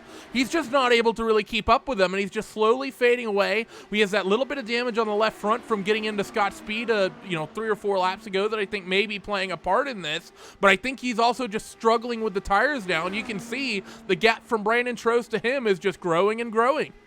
Well, and I think, Randy, we looked at the fact that where did he have trouble coming out of turn number 2? And that's one of the things about this particular racetrack. You load the tires up in the corners. When you load the tire up coming out of turn number 4, you have that long run down the straightaway to cool the tires down. They reset. You're back into turn 1. You load the tires up again. You fire up the heat. The short shoot doesn't give them as much time to cool back down, so he's going to have trouble in turns number 2, in turn number 4. That's where that front wing damage could be trouble for him. Obviously, he's going to have a little bit of issue. That entry understeer, that could be his issue. And again, you see he's falling back because of it, probably a couple of tenths of a second back right now. The front 3 drivers pulling away just a little bit now, almost 1.2, 1.3 seconds behind Sage Karam up front. That lead group still tight, but again, Jonathan Goke having some trouble with that issue that he had with Scott Speed. Taking a look at the lap times right now between the likes of Jonathan Goke and some of the drivers even behind him at the moment. We're bringing the lap gaps comparison. You see Jason Brophy here, Dylan. I mean, he's not reeling in. I mean, this is a car that's leading this train, definitely having probably some leapfrog moments with Art Delice behind, but you can see there 2/10 basically, last couple laps is what's been reeled in on each lap, and one lap was only 3,000ths there, but Goke's starting to really struggle here, and by the time this run's done, I think these guys are going to be to him. Yeah, well, Brophy was the Season 3 2019 Fixed Overall Champion in IndyCar, so he knows a thing or two about wrangling these cars around some IndyCar tracks as we see all the dust being flown up. That's quite a sight to see. But I do want to say, Brophy, Leist, Andre Calvo, and Bennett, they started the race 19th, 17th, 18th, 23rd, and 24th. They're now 5th, 6th, 7th, 8th, and 9th. So big movers up into the top 10, and obviously we have the top 4 just running away with it at the moment. Obviously they're running away from Goke now. I would hate to be Jonathan Goke. He's not having any fun just making some hot laps. Well, even if they're hot, they're more like lukewarm laps around the track right now. But Brandon Trost, Scott Speed, and Sage Karam, it's a little, toasty.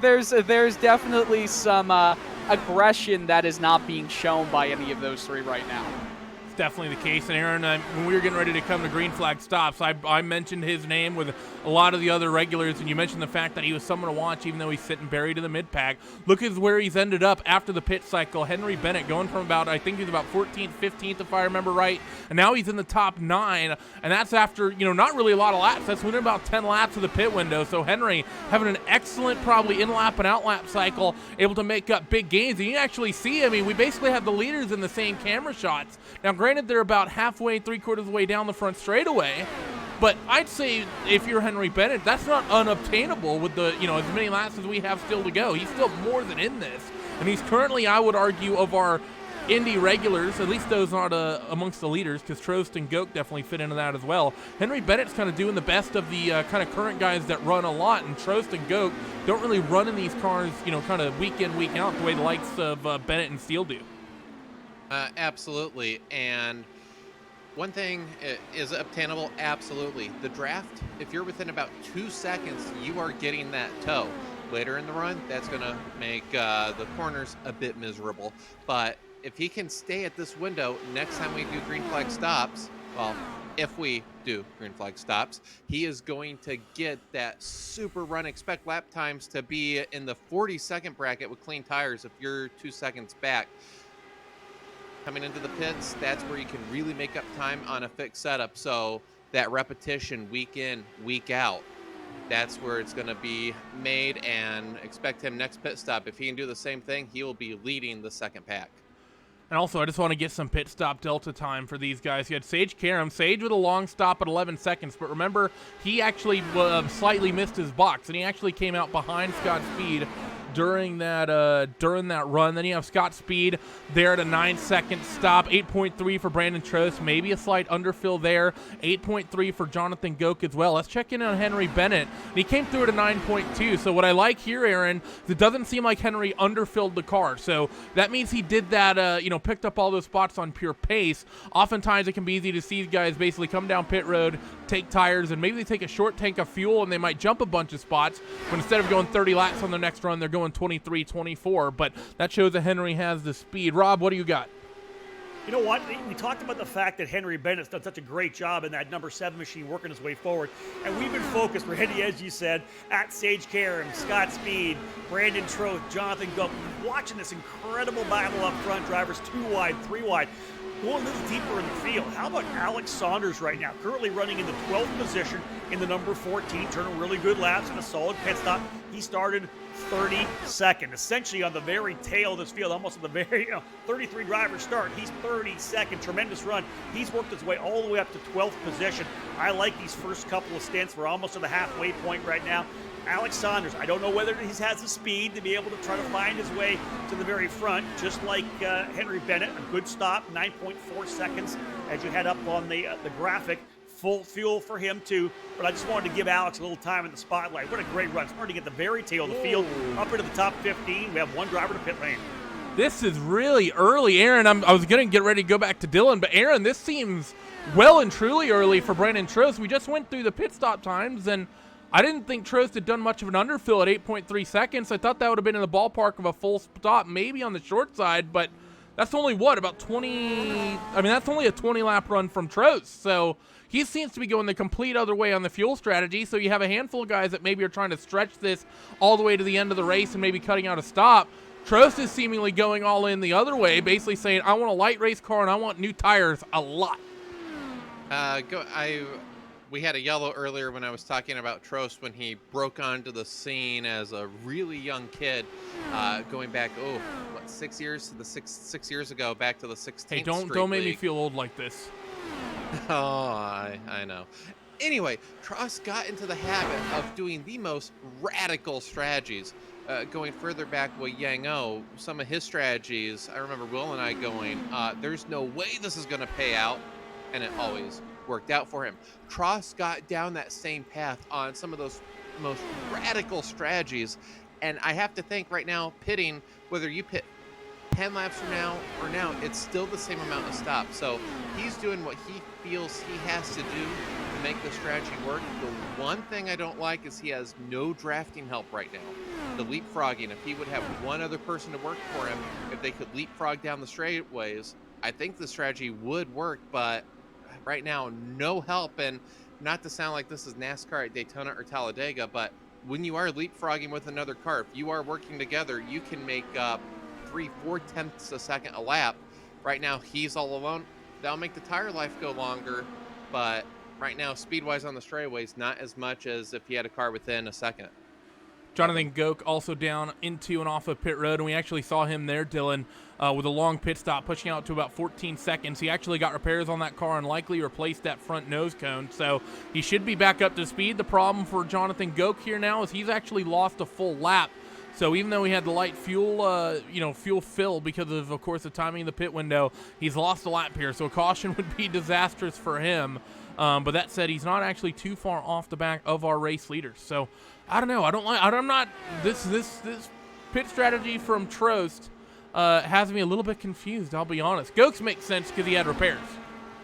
Well, yeah, Ghost does make sense. Trost, I'm not really sure about what. That's around a 20-lap stint for him, so I'm not quite sure what he is actually thinking. I love to get into his mind right now, but I think what we can say definitively is that if a caution comes out, let's just throw the entire book away because we have no idea what's going to be the starters going to the next restart, because it's almost inevitable, right? These guys were racing so close with each other for, 30, 40 laps of this race, and on laps 10 or 20 or around there, we had some trouble. I just do not see this race going that much farther without another mistake, another smack of the wall, collecting maybe one car.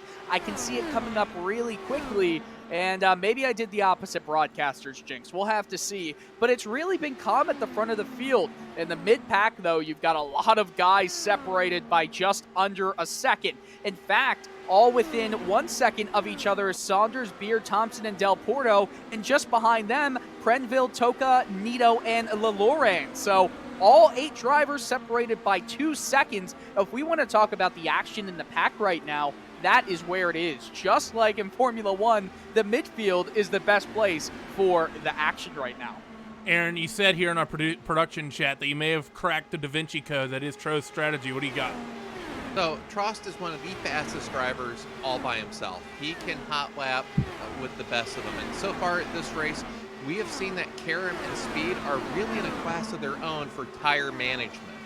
The way you have to beat that is not be in their dirty air. So for Trost right now, he is essentially qualifying every single lap, not having to deal with that dirty air. He's going about 0.3 of a second faster. So if he can do the same amount of stops, he doesn't want to be in their dirty air. At the first green flag stop we had, he was 2+ seconds behind. So if he stays in that dirty air the rest of the race, Karam and Speed have shown much better skill on preserving their tires. So for Trost to beat that, you have to go off cycle of Karam and Speed. Thing is, though, Aaron, is I would almost think, the problem is almost that Trost is coming in so early, because like we said, he only did, we're expecting about 30 laps, and he only did 20. If he's losing 10 laps a stint, he's going to have to pit, 2 extra times? No, right now he is going to have the same amount of stops as Karam and Speed. He pitted at the absolute opening of our previous window. Interesting. This is a dangerous strategy, though. Should the yellow come out, he's going to be mired back in 22nd place. He's going to, and speaking of strategy right now for Goat, I'm not really sure why he hasn't tried to take the lead or get in front of the leader to get the lead lap, because should a yellow come out now, he'll just be eligible for the wave around, and then you can't pit. So for Goat, he really needs to get back on the lead lap. If a yellow comes out, his race is going to be, he's going to need a lot of help. But for Trost, dangerous strategy, but I'm sure his spotter has looked around and said, hey, nobody's racing each other.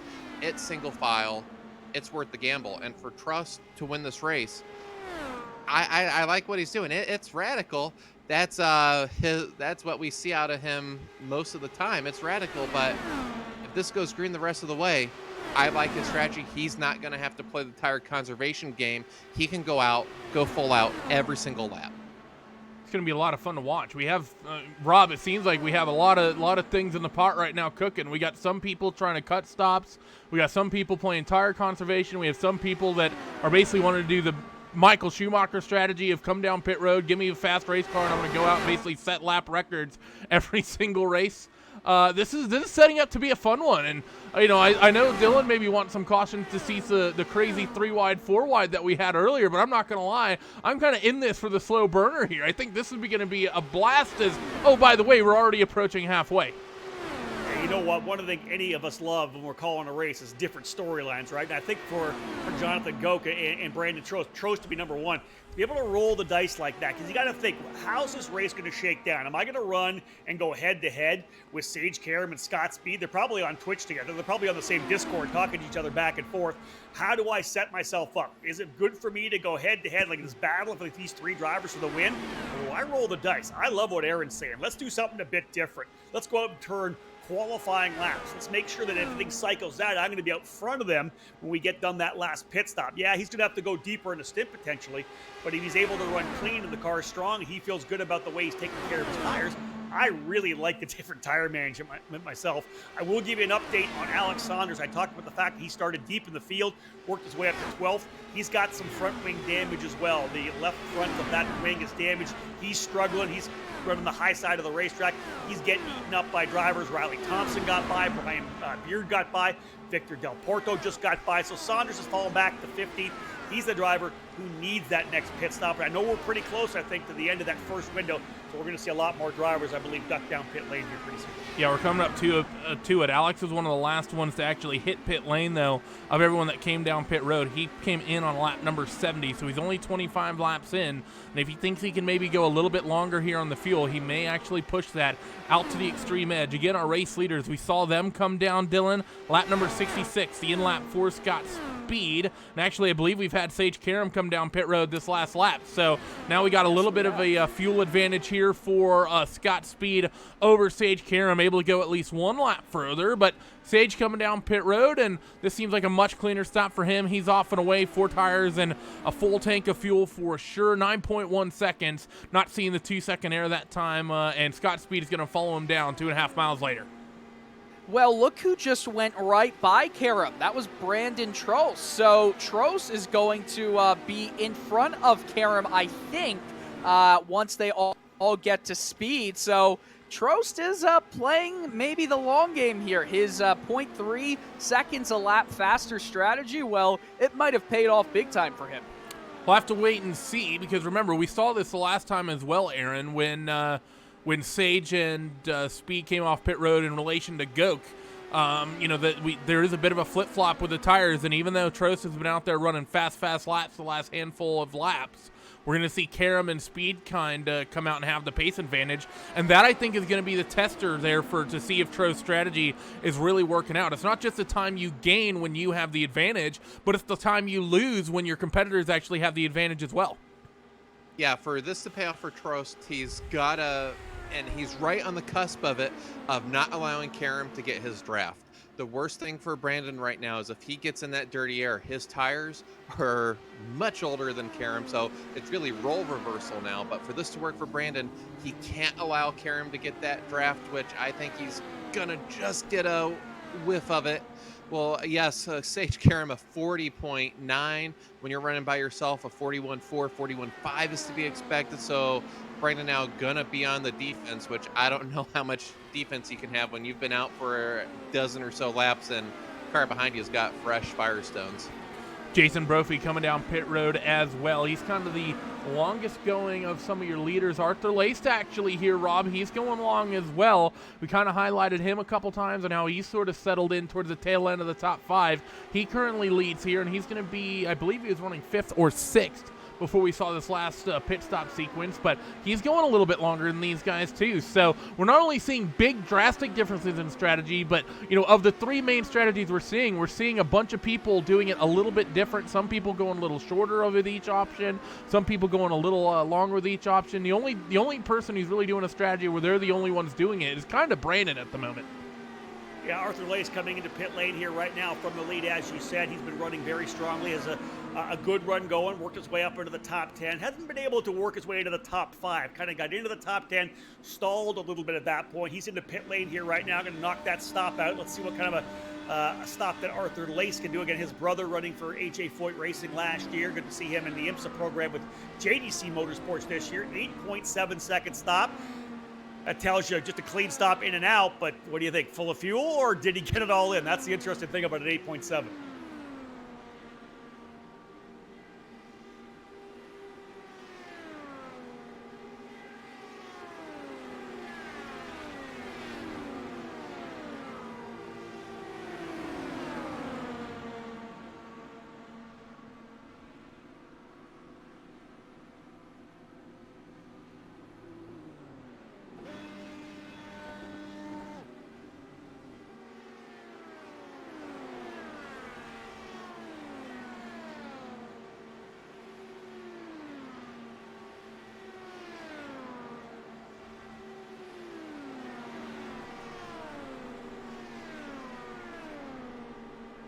Absolutely, and I have to think if you do hit, if you are trying to extend it right now, and you're doing 3-4 tenths a lap slower, as long as this run's going to be, I think you're going to lose out in the time bank, because the amount of time you're spending saving is going to be much more than the amount of time of that stop. So yes, 107, because then it's 107, 138, 169, then 200 would be the magic lap. But if you do that, as long as this run is, I don't know if it's going to pay out.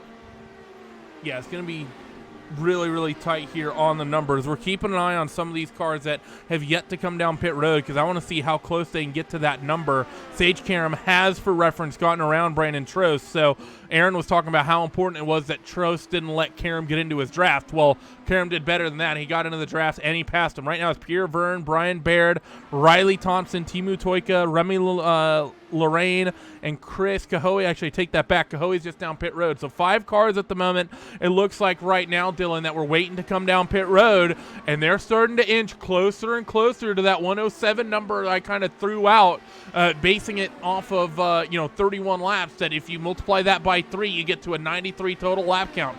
Pierre Verne, he won't quite get there. Of course, though, if you could go 32, you could potentially push that out to 96 laps, and you could just about make it from this lap right here. And you see everyone's coming down pit road, except for this man, Timu Toika. That's your currently 4th place running car. He's going to go around again as he'll inherit the lead here.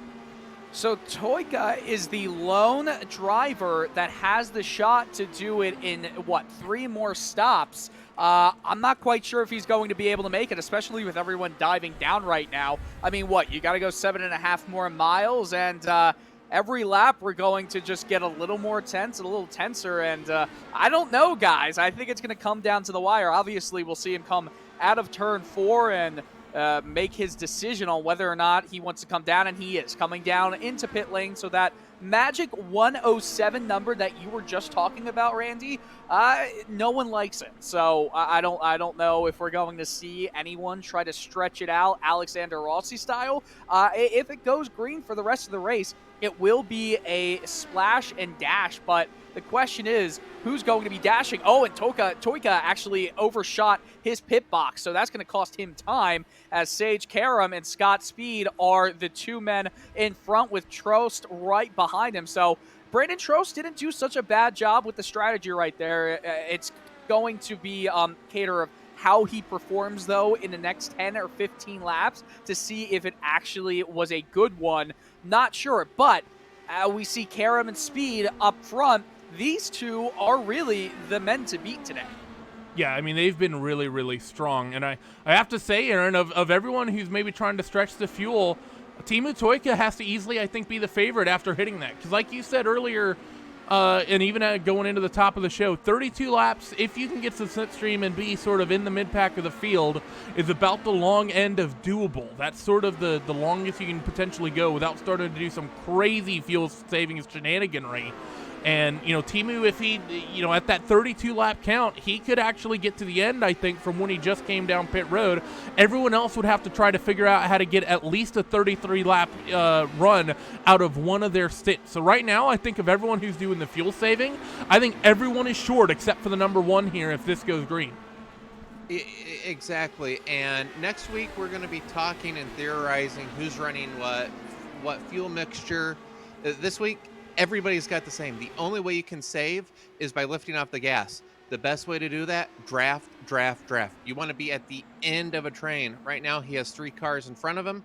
We will see if he will peek out and get around. If you're saving fuel, though, you just want to stay behind. But, throw it out the window. We got a yellow. This is going to shake up everything and pretty much all these strategies. It's Goke! Oh, no. So Jonathan Goke has, I'm sorry for cutting you off, guys, but no, Jonathan Goke has had a big issue going into turn 1. As we'll see on the replay here, he's in a crowd of other drivers, and, oh, man, trying to see exactly what happens if he gets tagged. Oh, he went to the inside, thought he was clear. He wasn't. That is race over for Goke. So, such a heartbreaker for him. So we're going to get a replay of this, and it was actually Chris Cahoe, the car he was involved with, and we'll ride on board with Chris here. And Aaron, I want to come back to you on this one, just because you've known Jonathan for so long, and I kind of mentioned it. There's been so many years where I think Goke has had a potential race-winning car. This was another one, and that's a tough one. I think Chris Cahoe wasn't quite there, but I don't think was ever lifting out of it, and Goke, I don't know if I really can give either of those guys faults, to be honest. Yeah, if this were the Quarter Midget Series I flagged, that would be strike on both cars. There was no 100%er there. You could say, okay, outside car could have stayed high. Inside car may have not done it. I'd have to say that was that wasn't 100%er. Don't know if you can say it was 50-50, but at the same time, there's still 92 laps to go. Either driver could have shown a little bit of discretion. Nonetheless, all the strategy we talked about, throw it out the window. It's about to get madness once more. Who's ready for 3 wide? Yeah, this is going to be great. We're going to get one more look at this incident here. Try to get a slightly better camera angle than what we had in the last one. This one should show it a little bit better. And yeah, you can see just the slightest of overlap. And man, that's a heartbreaker there, Rob, I think, for Jonathan Goke. He is going to be, I think, devastated after that. Yeah, it's one of those ones I think you wonder what the spotters were saying at that point. I hate to see it for Jonathan. Of course, he was running so strong throughout the entire day. Yeah, you may have kept it a little bit higher through that corner. He had a pretty good run. And again, that was, you think Keel probably could have backed out of it, to be honest. You know, he's running kind of mid-pack, just inside the top 15. You hate to see that for a guy that's been up front. But again, as Aaron said, press the reset button, right? This is all brand new. This is, we got to think about strategy again. Aaron, you got to go to work. Where are we on pit stops? What's it going to look like? You know, a guy who had a really good position like Timo Toika, like we said, he could have went with maybe 2 more stops. Instead, press that reset button. Everybody's going back to work with the calculators, because right now we're going to end up, we go back to green with probably about 88 laps potentially left, and we go back to green. This is all up in the air once again. Well, this is actually even more complicated than that, Rob, because we have had a number of cars stay out. Right now, the head count, roll call here of cars that have stayed out. Current leader is Danny R. Calvo in first. He doesn't come down pit road. Second place, Jose Soria. He's not come down pit road. For a third place running car of Eric Troiano. He didn't come down pit road. Andrew Prendenville is going to be fourth. He didn't come down pit road. Timu Toika will be fifth. He didn't hit the lane. Christian Steele sixth.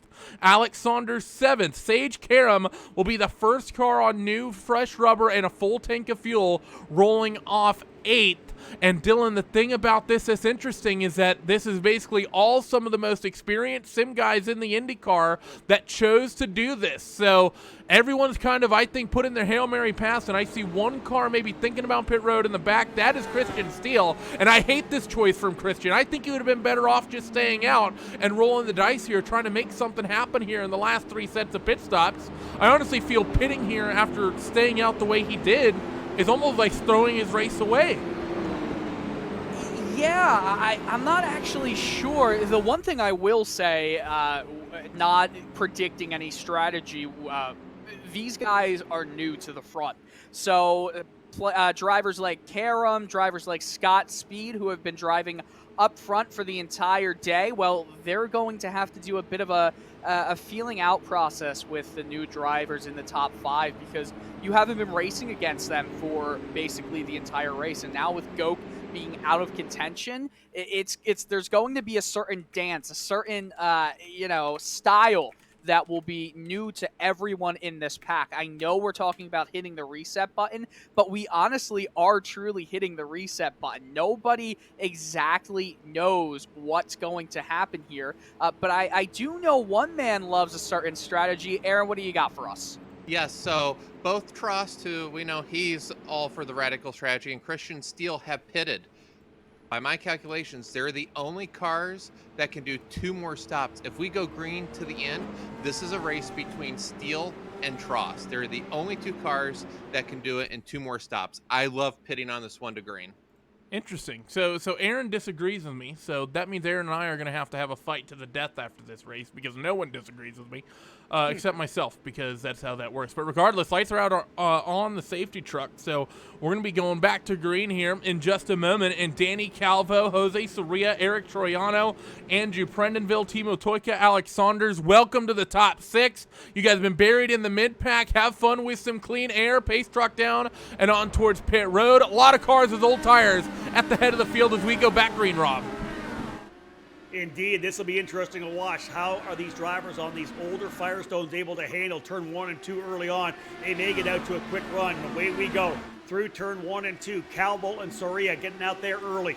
Little bit of a gap over Troiano. Andrew Prendeville, former Indy Lights driver, now works his way up into the 4th position, that number 24. But keep an eye on the guys further back. Sage Karam, Scott Speed, Arthur Lace. Those drivers have pit. They're on fresh tires. They've been top 10 or top 5 or top 3 all day long. I like the way this thing's underway. Calvo still leads early on.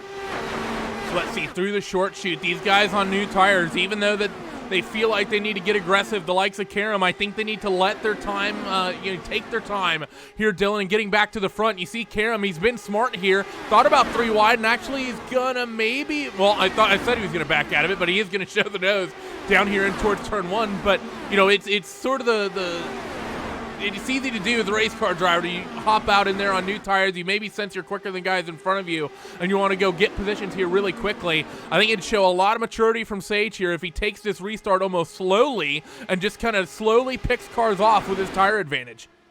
Well, he's also got to worry about the fact that these guys with the old tires, they might be getting into trouble with themselves. So, as you see Karam almost squeezed against the outside wall, he's got to be really careful. He's boxed in going into turn 1. Can he make his way out? He does, and he goes down the inside into P4. That is gutsy from the Pennsylvanian.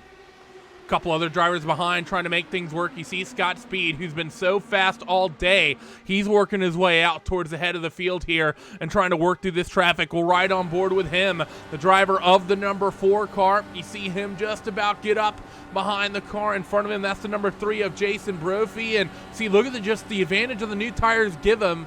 Able to just about pick up a huge head of steam, and he's going to set it up here off of turn 4. Watch for the slipstream here from this Subaru-sponsored Dallara Indy cars. Look at the drivers out in front of him, nearly 3 wide. We got to give the camera time back to Sage Karam as he's trying to go to the front, nearly 3 wide. The timing updated on me, so I didn't get the camera angle changed correctly, but move Sage Karam to the point. We'll get a replay on board with this one, Rob. I think that was 2 for 1. Yeah, Randy, I'll tell you this right now. Fresh tires gives you the confidence to run the bottom of the racetrack, and that's what we've seen from Sage Karam. We saw it from Scott Speed as well. Here comes Karam out of turn number 4. He'll take full advantage of the slipstream. We saw him make an aggressive move early. In fact, he gets a little 2-driver pull all the way down to made it 3 wide at the start-finish line. He'll go to the bottom of the racetrack. Textbook pass, using the draft, using the fresh Firestones, Sage Karam. Back to the lead where he has been so much of today, and I like the confidence this young driver has right now. Could put the car anywhere. That's what fresh tires does, guys. Gets you lots of confidence, lots of courage. Rival he's been racing with is now trying to do the same thing, but Scott maybe struggling a little bit, Dylan. Of course, Sage having real-world experience with the IndyCar, probably a lot more natural with the IndyCar than maybe it comes to Scott, because, of course, he's done it a lot more, especially here at the Speedway. Scott seems to be struggling a little bit in the dirty air, maybe actually being just a little bit more patient, but he's definitely not getting through the traffic with the sort of bravado that we saw Karam just breeze on through it. But as I say, that nice move through the north end of the racetrack, and he puts himself into the 4th. Yeah, I don't necessarily know if he's struggling. Maybe he's just taking it a little easier because he's seeing how close these guys are getting. Listen, the old tires are no match for the fresh tires, especially Turn 2.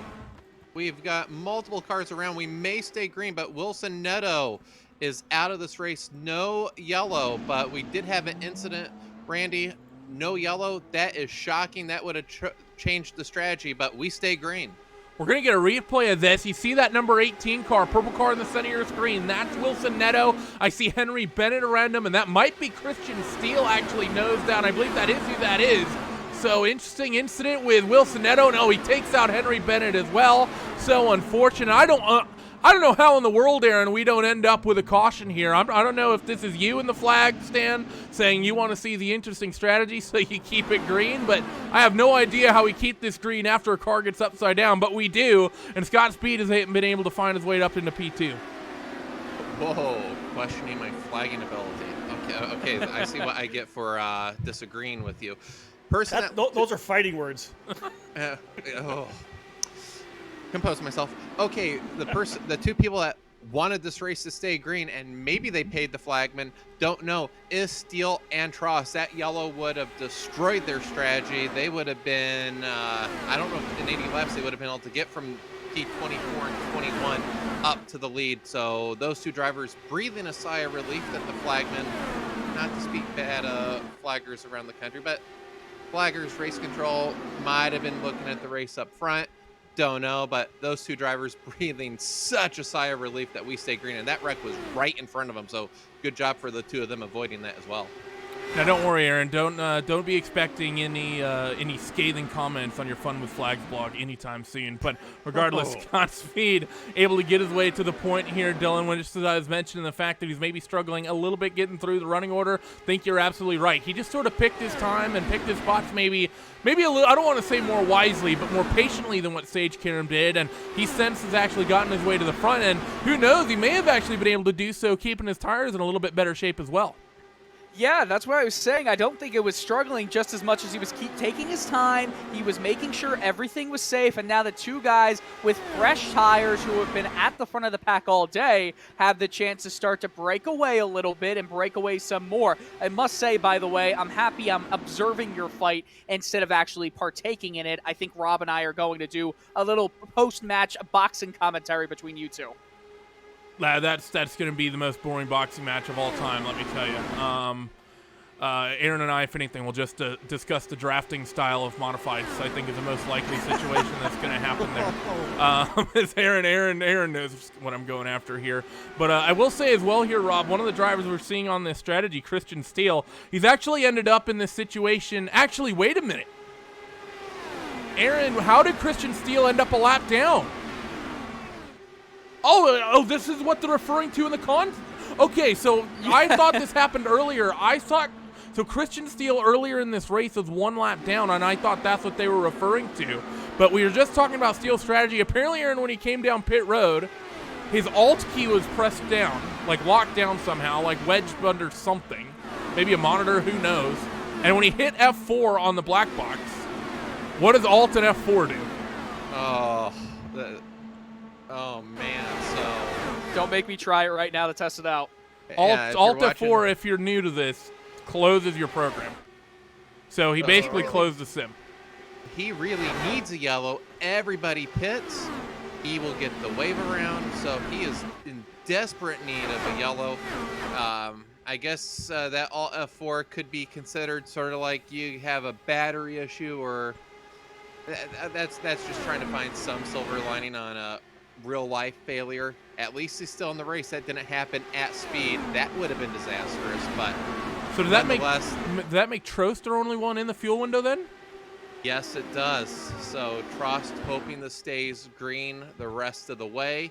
That's why, if you've been following timing and scoring, he's mired back in 18th. He's just cruising. He's barely even attempting to make passes. He could have just made a pass in turn 3 on Chris Cahill. Did not. He doesn't need to. He's the only one on his strategy. If we go green the rest of the way, I don't see a way anybody can beat him. Yeah, I think you're right about that, and especially now we cross inside of 80 laps to go here at the Speedway. And look at, really, Rob, I think one thing that Speed and Karam need a lot of commendation for is the way they've actually managed this race, because they've kind of risen to every challenge. In the early kind of, 50, 60 laps of this race when, it looked like a Bowman Gray 50-lap feature, $10,000 to win, it was a slugfest, and they were more than comfortable going 3 wide, 4 wide for the lead. Crazy, trying to run the outside, run in the middle, run in the bottom in tight spots, trying to do their best Sato impression that they could possibly do. And then once the race kind of shifted and they ended up with a big sort of lead, they then kind of shifted and were really easy with one another, and they just sort of allowed their gap to grow, which is somewhat similar to what they're doing right now. They know they're starting to eke an advantage, so Sage isn't really pressuring Scott too much. We're not seeing the leapfrog really in effect. These two have really managed this race really, really well. Indeed, I think those first number of laps we talked about very much like Bowman Gray, very much like the Madhouse, where guys were kind of, elbows up, battling like crazy. But I'll give it to both Scott and Sage. They were able to be in that group with these fast guys in the iRacing platform here and kind of gauge who was going to be good. Who could they go wheel to wheel with? We saw that kind of front group of 5 drivers really respect each other and go at it. Now, a couple of guys have had some trouble. Goke had the issue, of course. We know that Trost now, it could be in the driver's seat. But you're right, both Scott Speed and Sage Karam have come to the forefront here. The cream does kind of rise to the top on occasion. It's happening here. They've been able to kind of manage the race, manage the pace. A minor issue in the pits, so Randy, as you detailed for Sage Karam at one point, overshot the pit just a little bit. That allowed Scott Speed to leapfrog him. Sage came right back out and went back to the lead, but now they run 1-2. And maybe the only thing that's going to keep one of these two drivers from victory lane is this strategy that Trost has pulled out, as Aaron has kind of detailed a couple of times. We've got a couple of drivers, pro race car drivers. Sage Karam, of course, multiple starts here in the Indianapolis 500. He'd love to win one of these in real life one day, but it may just be that a driver with some incredible strategy could really turn the storyline around. This is what's so intriguing about the Indianapolis 500. I don't care if it's real life. I don't care if it's the iRacing platform. Strategy and racecraft are what are the key, right? That's what always comes to the forefront. And the other thing that we've got here happening, Dylan, is look at these drivers that we have behind. Jason Brophy, Jose Soria, Danny Calvo, Eric Troiano. A lot of these cars that stayed out at that last pit stop, they lost the couple spots to the likes of Speed and Karam and even Brophy relatively quickly. But these other cars, you have Jose Soria, who started 26th, Danny Calvo, who started 23rd, Eric Troiano, who started 30th. They're not falling back any further than where they are. They've actually managed this really well on older tires as well. Now, granted, they're going to be in a more precarious fuel situation and are likely already coming up towards the end of their run, I would suspect. But they're actually looking pretty good as well in terms of speed and where they currently sit. Well, they're holding they're holding all of their crosses. They're crossing their fingers because they're really hoping that a yellow does come out, because if a yellow comes out right now, this strategy call to stay out, well, it works brilliantly because everyone's going to be going into the pits then and everything would reset. But they've done a great job at holding position. They've lost some track time, obviously, to the leaders, but at the end of the day, when that yellow comes out, you have position, and right now they have position under green. Soria has 4th place, and Jason Brophy, you really can't forget about him. He started in 19th, and right now he's staying with Karam and Speed in the top 3. So he's right there too, and even though they might only have that competition from Trost as the laps wind down, you do have Brophy as a little bit of a wild card if it stays like this. Yeah, I mean, this is really shaping up to be a fantastic finish. Your top 3 still all under a blanket, and man, Rob, it feels like it's been 2 different races, hasn't it? The second half of the race just hasn't had the same intensity we saw in the first half. I mean, the restarts in general have calmed down. Even this restart, they were coming back to green on new tires, and I think we were kind of expecting to maybe we'd see that 3-wide racing again, but it just sort of never formed up, and everyone's just kind of settled in, running the way they are, just kind of single file out. I think everyone's kind of realized, that almost, of the 21 cars running, I'd say all 21 are potentially in a really good position to win this race, just with the way the strategies are kind of cycling out and everyone's kind of in the same window. I think everyone's actually being more careful now coming to 70 or so laps to go than they were with 200 to go. Well, you know what you guys said from the very beginning. This is my first time ever commentating on an iRacing Indy 500. You said it's going to be a little hectic, a little chaotic early on. We're going to settle down for a big, long green flag right in the middle, which is essentially what we're in the middle of right now. I think a lot of guys, you've kind of made your bet. You've made your call. This is my strategy here, especially when you get past the halfway point. The yellows are going to come. They're always going to keep pressing the reset button, as we keep saying. But once we get into a long run here in the second half, almost into the last third of this race, that's when, hey, I've got my strategy. I'm not going to roll the dice. I'm not going to try to make a low percentage move here right now because I don't want to throw my strategy out the window.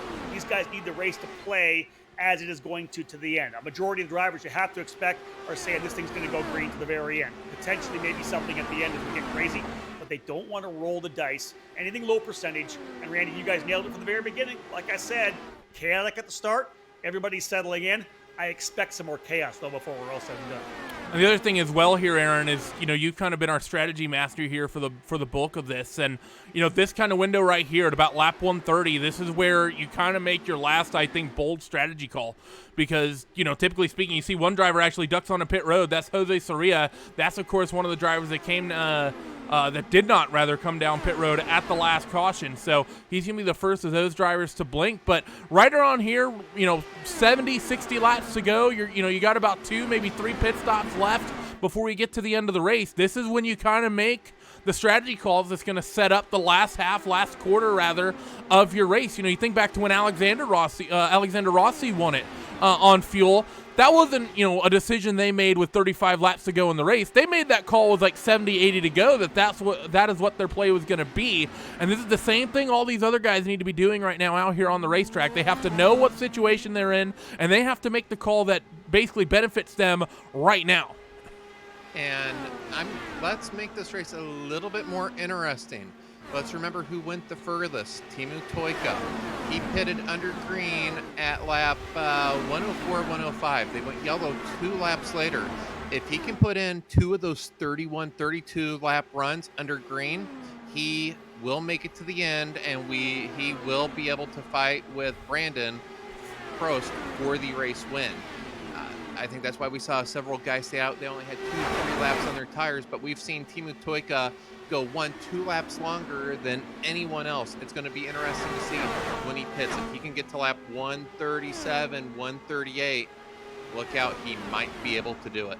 Yeah, and of course, you mentioned 32 laps, Aaron, and anyone who was paying attention there may have said, wait a minute, 104 and then going 137, 138, that's not 32 laps, there's 34, 35 in there. Well, that's important to remember. He had some caution laps to actually help him as well. So, and that's actually a big thing. Who knows, a lot of times these races are decided, Aaron, not just by knowing how to save fuel under green, but how to save fuel under caution, and that's going to be a big ace up Teemu Toika's sleeve as well. And I'd say lap 137, lap 138 for Teemu, based on that caution, actually is not that unreasonable.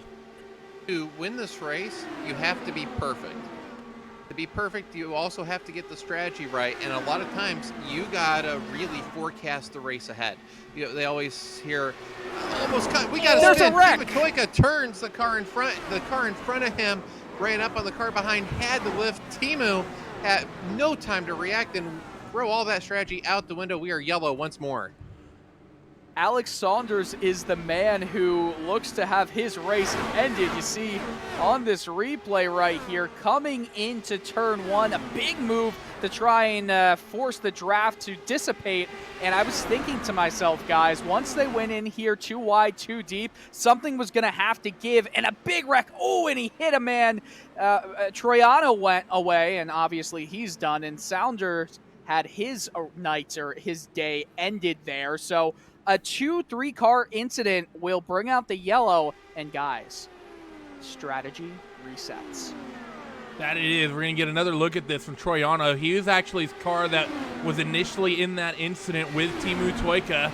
Actually, it wasn't even Teemu, I believe. Oh, no, it was Teemu Toika. You see just a little touch there to the back, and it's unfortunate for those guys to get caught up in that. And that's, again, I think, Rob, that's almost another no-blame situation. That was just a bunch of guys trying to run in together there and starting to get aggressive towards the end of the race. I don't think anyone did anything overly silly or stupid there. It was just, you're coming to the end of the Indy 500. You're going to stop. You're going to start, giving those inches. You're going to start taking those inches you were given about 100 laps ago.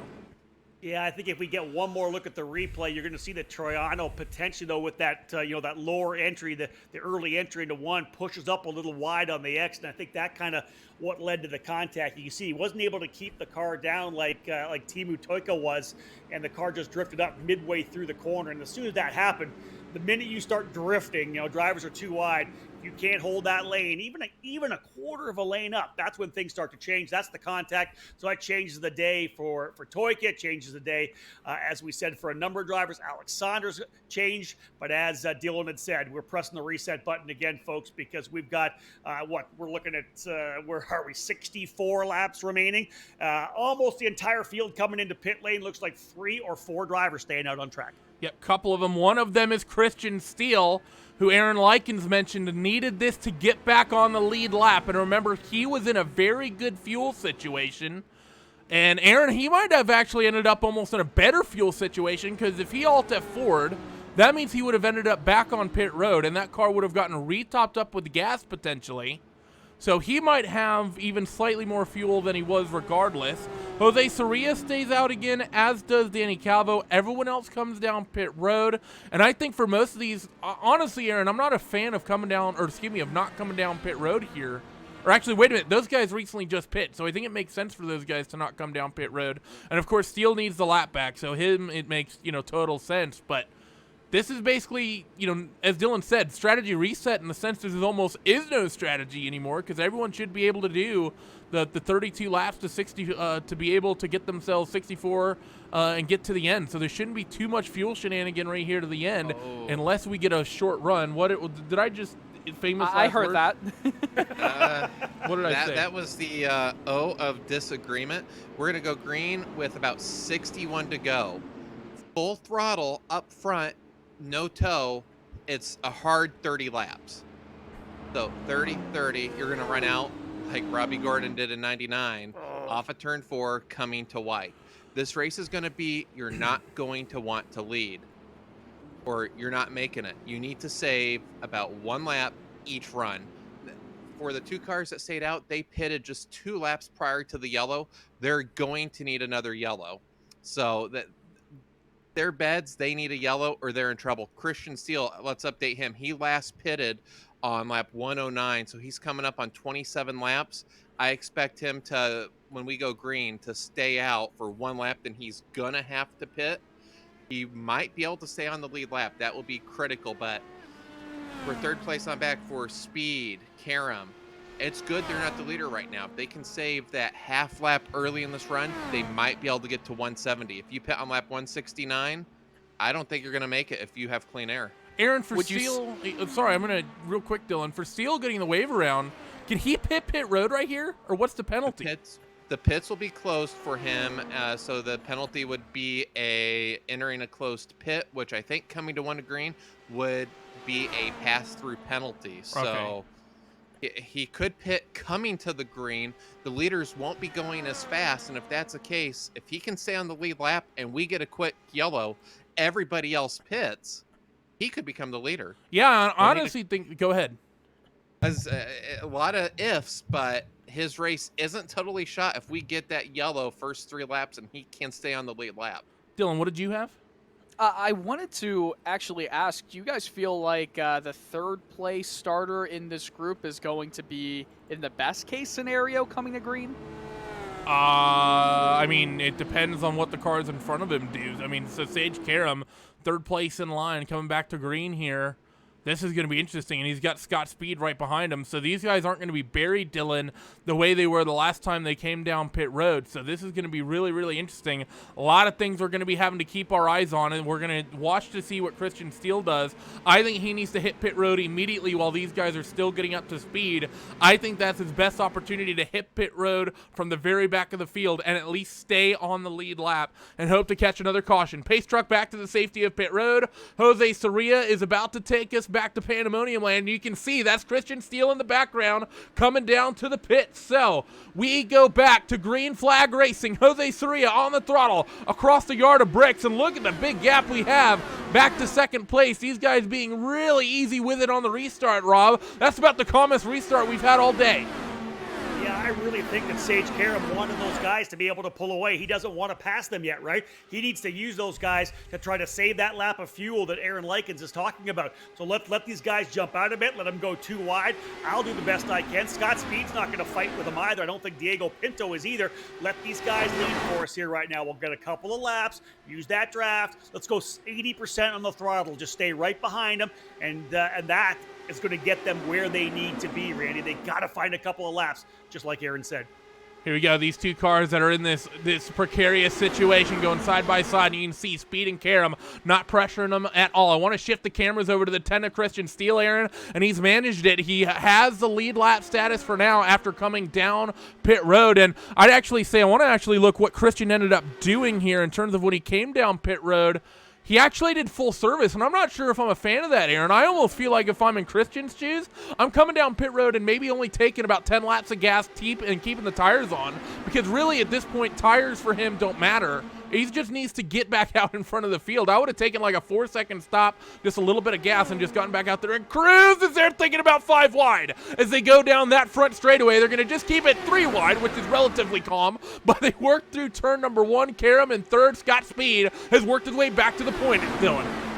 It's amazing what relative calmness sounds like, because right now these guys are starting to really understand that it's the last 60 or so laps of the Indy 500. Surya has the outside lane as Scott Speed has Sage Karam bump drafting him into turn 3. Speed gets the lead away from them, and Karam is going to go down the inside of Surya, and look who's following. It's Trost. Brandon Trost is going to try to go right back into P3 and join this battle, and Toyka is also watching everyone, or excuse me, that's actually Pinto watching everyone go, and Brophy is in P5 going down the inside of Surya. Guys, this is just mayhem. It was calm for the first 3 or so laps on the restart, but now throw it all away. The Indy 500, it's all about who's going to be in the leading. The other thing is, as well, you want to talk about saving gas? Well, Speed's not saving anything right now by being in the lead. It is also possible, though, Dylan, that they may have hit their number. I mean, it's sort of a hard situation to hit because, Aaron, they didn't really have to save a lot of gas. It's not a huge number they have to hit. It's just sort of getting to 31 from 30, which now, granted, from what you've described, is very difficult in clean air. But, if they've kind of hit it, they could kind of let the taps loose. That said, I've always been of the opinion that when you're in this sort of situation of, you have you have 2 stints, 1 pit stop left, and you kind of have to save to get yourself there on that 1 stop. I always like doing the big saving in the first stint so I can go crazy on the second, as Trost is going to work his way back up into P2. It's been a while since we've seen that white and orange number 12 up here at the head of the field. When you're good, and Brandon Trost, doesn't matter what strategy he puts together, he always manages to be up in the top 5 when it comes time to pay the points. It's just amazing. 20 laps ago, he was mired back in 20th, all the way back up to P2. This is a time I really don't like where Scott Speed is. Brandon Trost, a couple laps ago, he could have got a 2-for-1 special for the lead. Did not take it. This is where if you're in 3rd, 4th, 5th, 6th, you really force other people's hand. If you start running really hard, really radical, make some deep dives, you're going to force those cars in front of you to want to stay in front of you. So you're really trying to push the other people to use up their fuel. We'll see if Brandon, who hasn't had the most patience in the past, if he doesn't go for the lead here, we know he's playing the fuel game. Yeah, I mean, you hate to say it, but Brandon definitely has a little bit of a history here at the Speedway. He's had some run-ins with some experienced guys. Guys have been running the iRacing Indy 500 for better part of 10 years, but bulk of those guys are not in this race. You think about the likes of Josh Chin and whatnot, none of them make an appearance here today, so they work down the back straightaway, and Brandon Trost, in terms of experience levels here, Dylan, he's really the only one inside of the top 5 that has a ton of experience in the iRacing Indy car specifically. You got Sage Karam behind us. We go back yellow. That's going to save Christian Steele. Well, trying to see where the yellow came from. I'm not sure actually if it came from in the back of the pack, as we see, that is a nasty-looking crash for Enric Andre, the French driver who, you see, they're going to be done in this race. We get the replay here going into, I believe, turn 3 into the short chute. And he got pushed out wide, and he's bouncing around, and that is, what would you give that, guys, a 10? Yeah, I'd rate that pretty high on the 90s movie breakdancing scale. And lands on the tires, so pretty good for him. Not a good way he wants to have his race end, though. Trying to get the replay again to see who pushed him. I believe it was the 31 of Danny Calvo. So, again, we're talking all about these racing incidents. You just get a little bit of aero sensitivity. You have a little bit of understeer, and when you're too wide with the walls closing in at the end of each turn, there's not much you can do. I don't think the nice thing about this race is we haven't had anything that has been indicative of a driver making a big mistake leading to another driver's demise. We really haven't seen that much of that. You know, there's been maybe some incidents which are 60-40, but they're racing incidents at the end of the day.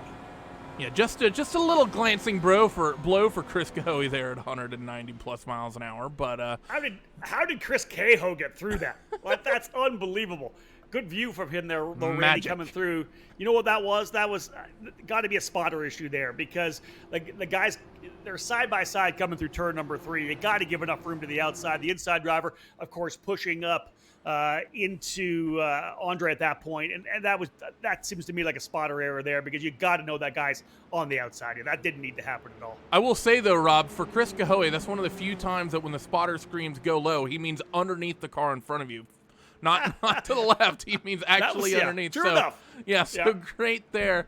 I mean, we had actually. I mean, that was actually almost reminiscent. Although this was a little bit more extreme because of some of the, I don't want to say silliness of the sim, but you know, sometimes the crash model we've seen a couple times goes crazy. But Scott Dixon's crash from a couple years ago, when I believe it was Helio who went underneath Scott, wasn't it, Rob? Helio went right underneath him after the contact with Jay Howard. Indeed, yeah, that was pretty wild. Yeah. So could you imagine being Elio Castroneves right there, seeing a car go right over the top of you? And obviously back then there was no aero screen, there was no halo on these cars, so that could have been pretty bad if Dixon didn't get as much air as he did. Yeah, I mean, it definitely could have. But for these guys, we're kind of hit the reset button here, Aaron. This is sort of an interesting caution because it's not at 2.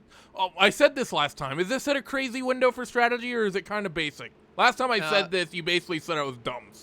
So everybody's on the same page, except, and this is where it gets interesting, and if you're Trost, Speed, Pinto, Karam, you're going, oh no.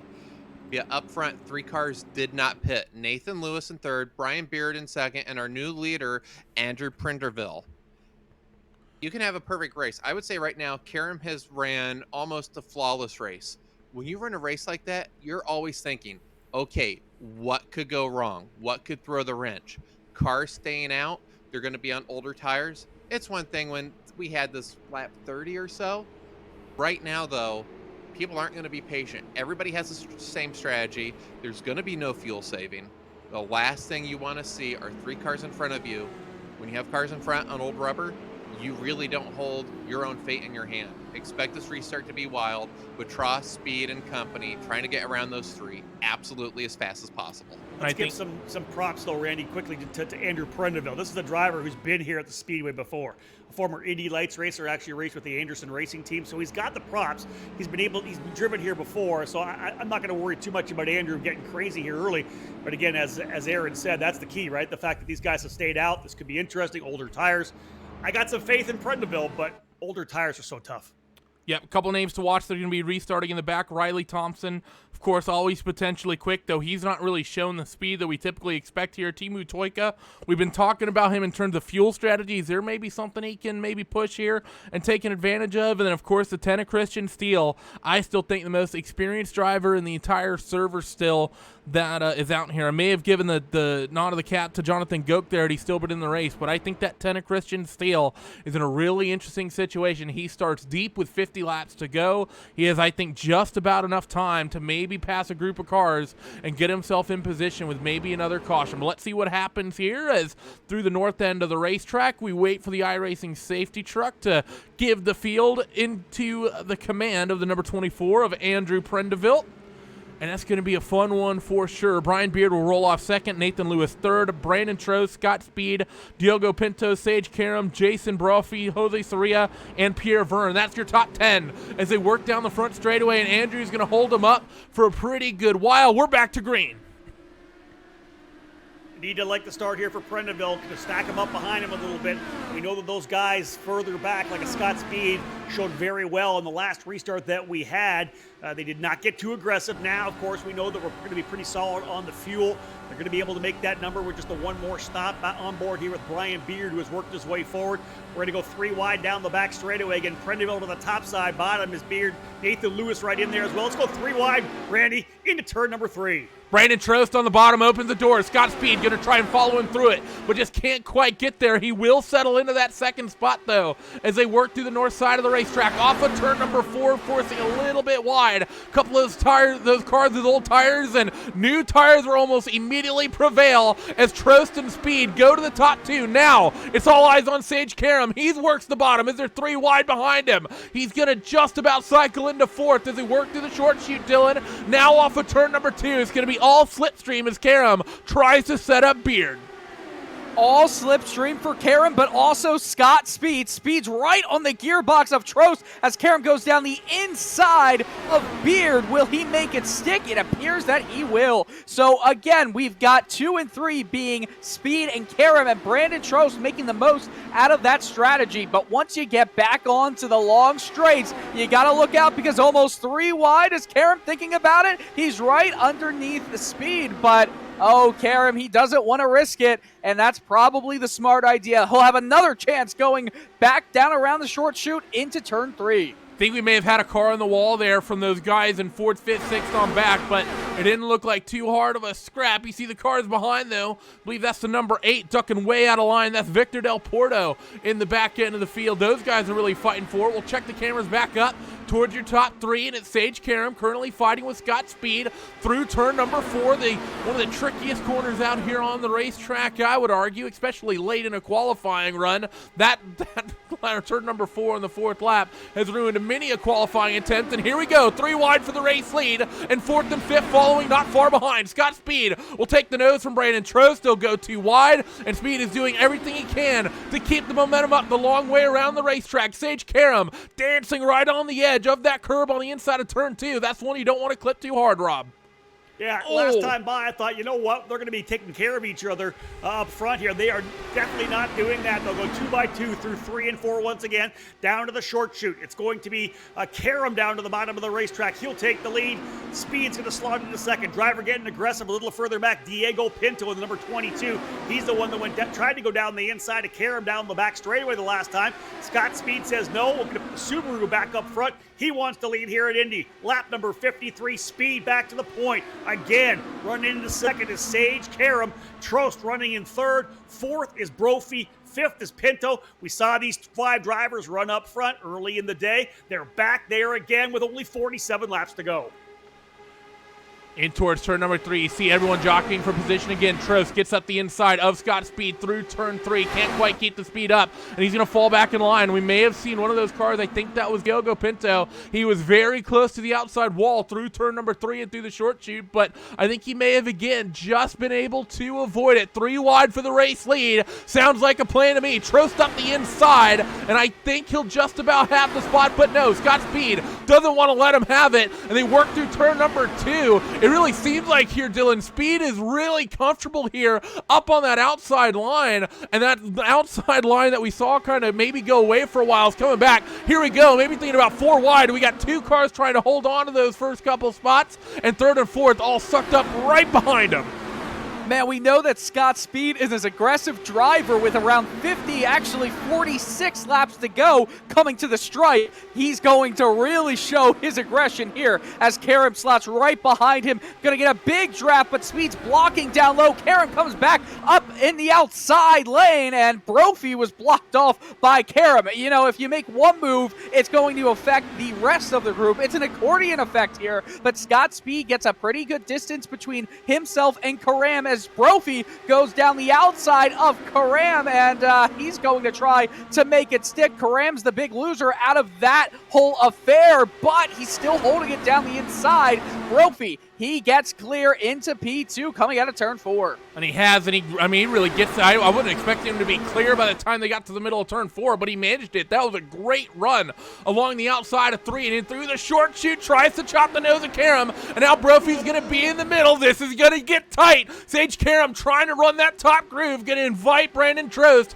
in to dance on this one through number 2. We're seeing the outside line turning into where you want to be on the defensive, and Karam will just hold on to that position. Now they work down the back straightaway, and Brophy is on the outside of Scott Speed, but Karam's trying to get to the outside of him. Brophy's going to have the spot, though. Outside line through turn 3. We just saw Speed able to hold off Karam running this way. Can Brophy maybe pull the race lead away from Scott Speed? No, very close to contact down the front straightaway. Here comes Karam, 3 wide for the point once again. Brophy still up top, but no, Karam will get clear. Big pile up, Brophy's in it, Trost is in it. This is going to reset everything. 43 laps to go, and we get caution, and 2 of our big players, Rob, have just been taken out.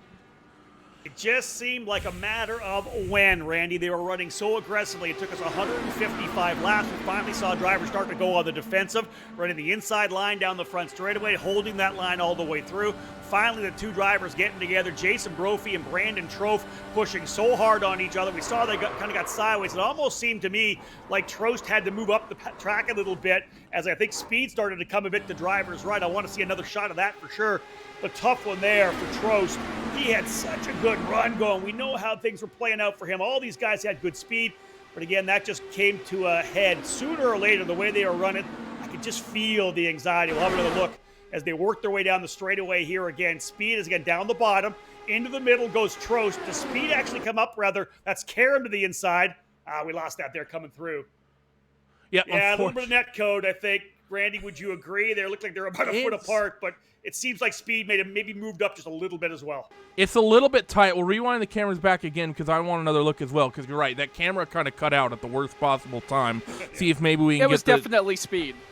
Yeah, it was definitely close. We'll do it here on the super realistic fastest drone in the world cam as they work here off of turn 4. And then, Aaron, I think this might be one for you because you're always the one preaching discretion every time I chat with you. And I honestly kind of feel with Trost here, like even if Speed is the one who kind of moved, I don't think Trost is really in a position here where he should be kind of shoving the nose in the first place because, I mean, he's got a car shoved up on his right and he's got a car right in front of him, so he's going to be getting nothing but dirty air all the way through 1. I don't know. I just feel like that's a big risk for Trost there to try to force it up the middle in that spot in particular. I could understand it if it's lap 198, lap 99, but on lap 158, I don't think that single spot is worth it with the way the draft has been working. Here's another saying that I'm always yelling at drivers that cut me off or make a pass that was dangerous. Just because you could doesn't mean you should. That was one of those moves. He saw a new leader go up the middle.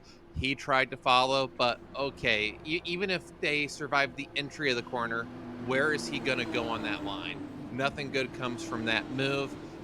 Such a good race ran by him. We saw Brandon give so much space earlier.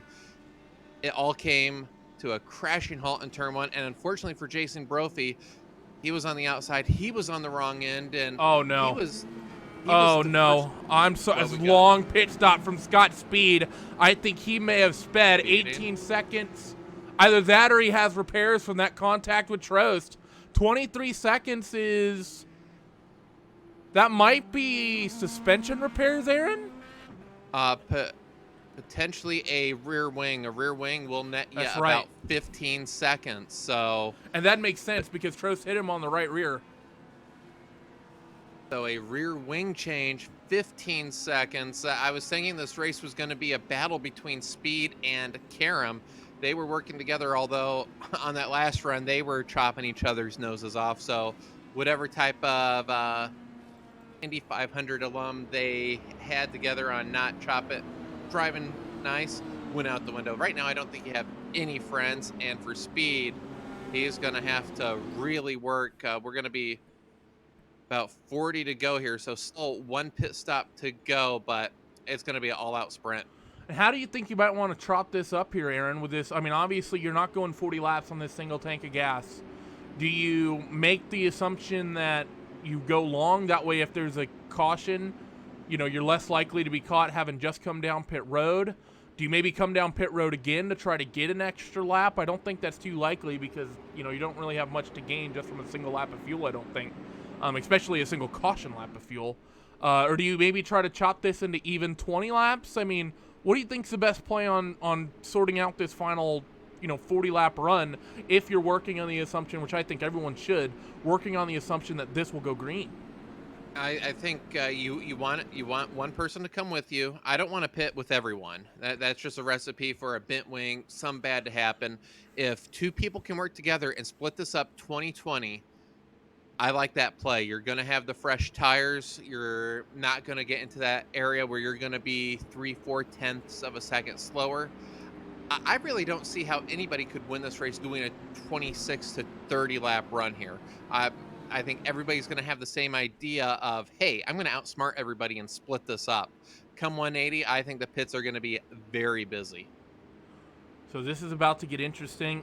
Handful of our other drivers we've been monitoring. We've been mentioning Christian Steele. He's up to P12, so he picked up about 6 spots through that last run. And, of course, Scott Speed here, Rob. He's going to be a lot of fun to watch because that car has been fast, and he's ran his way through the field once today. Scott starting 16th. I don't think he's entirely out of this, and he's got actually a couple of Indy, some experienced real guys around him, both Andrew Prendeville and Arthur Lease back here, 15th, 16th, and 17th, those 3. It's going to be fun watching this trio kind of work their way to the front if they're able to do so. Yeah, I think we all expect at least one more caution. I don't think we're going to see the hecticness of this thing kind of stop right now and have a clean 40-lap run. I may be wrong, but I think Speed's going to be so much fun to watch. Hopefully we'll key on him a little bit, get some in-car. But again, this is Sage Karam's race right now. He looks really good up front. Pinto right there as well. I like the way this is shaping up, and I hope to see a couple of clean laps. I'd like to see us kind of settle into some, let's say, at least 10 laps of clean running. But now, let's give it back to Karam as he brings him back, and we'll go green. Yep, we're right on board here with actually Diogo Pinto from the second spot here on the restart. And look at the jump that Sage Karam is able to eke out over the rest of the field. He's not going to be able to break completely clear of the slipstream, though. And actually, everyone is really, really spread out here on the restart, Dylan. I mean, this is 40 laps to go in the Indy 500, and this is the calmest restart we've had all day. It is the calmest restart we've had all day, but I'll tell you what, in a lap or two, it's not going to be that calm. You already see Nathan Lewis swerving around with Pinto going into turn 3. Lewis has the outside lane. He's planting the tires, and he's coming right against the wall, getting squeezed up there, but some very clean driving, respectful. Lewis will concede the position as Pinto stays in second place. But look at this big run that both cars have on Karam. Sage Karam is swerving around at the front stretch. Pinto with a sharp move down the inside of Karam into turn 1. Put him on the board. He's in first. Karam will get himself up into the second spot just to hold on. Nathan Lewis behind, trying to maybe take advantage. Off of turn number 2, Karam have the opportunity to fight back. Look at Pinto being aggressive all the way down nearly to the grass underneath that white line. They're going to fan out 3 wide, and you see the 2 cars behind trying to make a move as well. That's going to be Chris Cahoe and Pierre Verne, and through the middle, it looks like Sage Karam will have the advantage. He doesn't quite get clear, and yes, he does through turn number 4, and he will take the line away from Diogo Pinto. Down the front straightaway again, Karam chooses the outside from where he wants to defend in towards turn 1. Can he maybe hold on to this spot anyway, anyhow? Through turn number 1, through the south side of the racetrack, and Pinto looking good on the bottom. The new tires early in the run. The bottom where you want to be is Nathan Lewis. Big wiggle. You won't want to be doing that until you're running the sprint car race at Kokomo later tonight. I don't know how he held on to that, Dylan. Yeah, I do not know either, but hey, that dirt track racing, whoever is into that off-road stuff, well, guess what? It's really helping out in this situation. Chris Cahoe almost was the beneficiary, or not the beneficiary, but the cause of that incident. Lewis was able to keep it very planted to the road, but look out, we've almost got 3 wide going into the corner. Oh, this is going to be tight. Karam is able to etch him out, and Pinto drops back to P2, has some competition from Lewis in P3, and Lewis makes the outside work. Is he clear? Is he clear? He's clear. He's going to slot in right behind Karam for P2, but he's not going to like P2 for that long. Down the backstretch, has a clear breath of air as he goes down the inside of Karam into first place. Karam has to watch as Pinto is challenging him for the inside position in P2, but right now they're slotting him very calmly as we head out of turn 4. I think the big thing here, Rob, is how the situation Sage is in is really awkward. Yeah, this has been an aggressive race, but I mean, you can see how much more aggressive Sage is getting in defending his positions. And second of all, even though he's been in such a fierce race with the likes of Scott Speed and the likes of Brandon Trost throughout this, he doesn't have any of the drivers he's been racing all day around him. These are two new faces that he's now having to do this with, and you see these guys are being way more aggressive than the likes of Trost and Speed were being for the previous 150 some odd laps. Yeah, Randy, that's exactly it right now. Sage Karam is going to school. All of a sudden, he's surrounded by a bunch of guys he has not seen all day long. He has no idea what their tendencies are. Where do they like to pass? Will they pinch? Will they open up the track and give him room? Will they respect the line coming through the corner? That's why he wants to be out front right now. We know there's one more pit stop still to come. Right now, Karam's just doing everything he can to try to figure out what these guys behind are doing. And you saw it last time down the back straightaway. We went 3 wide. These guys up front are all super aggressive. One driver just touching coming out of turn number 2. Karam no doubt crossed his fingers that these drivers realize that we still have a ways to go. There's 34 laps remaining. Another pit stop still to come. This is not the time to roll the dice and throw it all away. Pinto, of course, has been up front, so he's had some time to run with Karam. Right now, the leader, of course, though, is Nathan Lewis. But again, that's what's going on here right now. He's just trying to see what he can do to figure out where these guys are going to go. See the aggression here. They're thinking about 3 wide once again, but actually, no, it's not going to quite work out. Lewis and Pinto a little bit tight on the bottom of the racetrack, but able to just keep it off Nathan Lewis as things continue to get dicey. Chris Cahoe, by the way, remember the close call he had a little bit earlier going underneath the car. He sits 4th, Pierre Verne 5th, Brian Beard in the 6th spot, Anthony Emery, Victor Del Porto, Timo Toika, and Scott Speed, who is checked back into the top 10. You see the blue and yellow Subaru sponsors that entry there in the center of your screen as we move back over to the leaders. But man, Dylan, this has turned into such a different race, and notably, it still is just one long train of cars. It's not just the top 3, top 4 cars doing this. Everyone is in a line running like this. Well, Scott Speed is starting to slice through the field. He gets by Toka for 9th place, and he has his eyes on Del Porto and Emery. If you don't think Scott Speed's going to be fighting at the front in around 5 laps time, I would call you crazy, because he's right now going down the inside of Del Porto, and he's going to have that position. P8 for Speed, and he actually got held up right there by Emery. He's going to have to go off the throttle just a little bit in that Subaru machine, and he comes out of turn 4 as we see there's a lot of action at the front of the pack. Karam is still in first place, but only by a foot or so. On the outside, Pinto still around next to him, and he finally is able to get some clear air again, but Pinto's going to have to watch out for Lewis, Cahoe, Verne, and Beard. Actually crashed. Huge incident. And Speed is involved.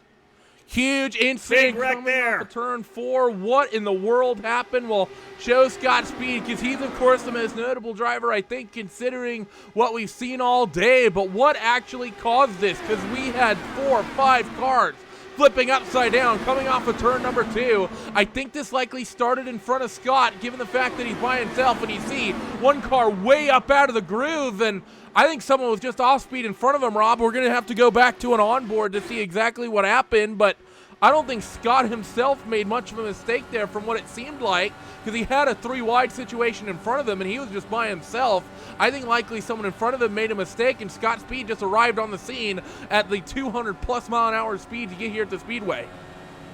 Coming through turn number 2 on board with the replay here with Scott Speed. He's just trying to roll through 2. One driver way up top, and a driver getting low on the bottom. Randy, you had mentioned that before. You can't get down onto those rumbles on the exit of turn number 2. When you do so, you're asking so much out of the Firestones at that point. The minute you unbalance the car like that, it's going to rotate. We'll figure out exactly which driver that was, but we had a driver just getting a little too low. Car rotated. Scott Speed nowhere to go. Contact ensued, and they found themselves in the safer barrier on the outside of turn number 2. Please, Guys, this really makes me appreciate what the actual drivers in real world car racing do day in, day out, because the inches and everything, the how close they're riding next to each other, it's unbelievable. And obviously the cars are going to come down for potentially their final stop of the day, but do you think there's a chance that this could still be a fuel run, Aaron? No, this is 170. This was the magic lap. All the spotters, all the strategists, all the drivers had circled. You pit here, you can make it to the end. Tires, though, if we get a yellow anywhere else in here, expect everybody to come down pit road. Yeah, but that's exactly what we're seeing, and this is going to be the magic time as well, Aaron, that you have to execute on pit road. See a number of drivers that we've seen made mistakes all day, not making mistakes on pit road. Christian Steele almost seemed like he was going to roll his box, but Sage Karam is in and out cleanly, and it seems like everyone's pretty onto and off of pit road cleanly. Diego Pinto will come back out in second as Karam will have the lead. Nathan Lewis back in third, which is where he was. Christian Ko coming back out in fourth as well. Pierre Verne pretty much where he was, so no real major losers or shakers this time, Rob. Everyone executing off onto pit road perfectly. And man, this is I mentioned the 30 lap. I mentioned the Kokomo race that typically happens, sort of the Clausen double every single year, and we're about to have a version of that here with a 30 lap sprint more or less to get to the finish of this thing. This is going to be hectic. Randy, I'll tell you, on Pit Lane with IndyCar Radio, this is the time in the 500 where me and my guys down there, Dave First, Ryan Marine, Rob Lockman, this is when we take the headset off to a certain extent. We're done.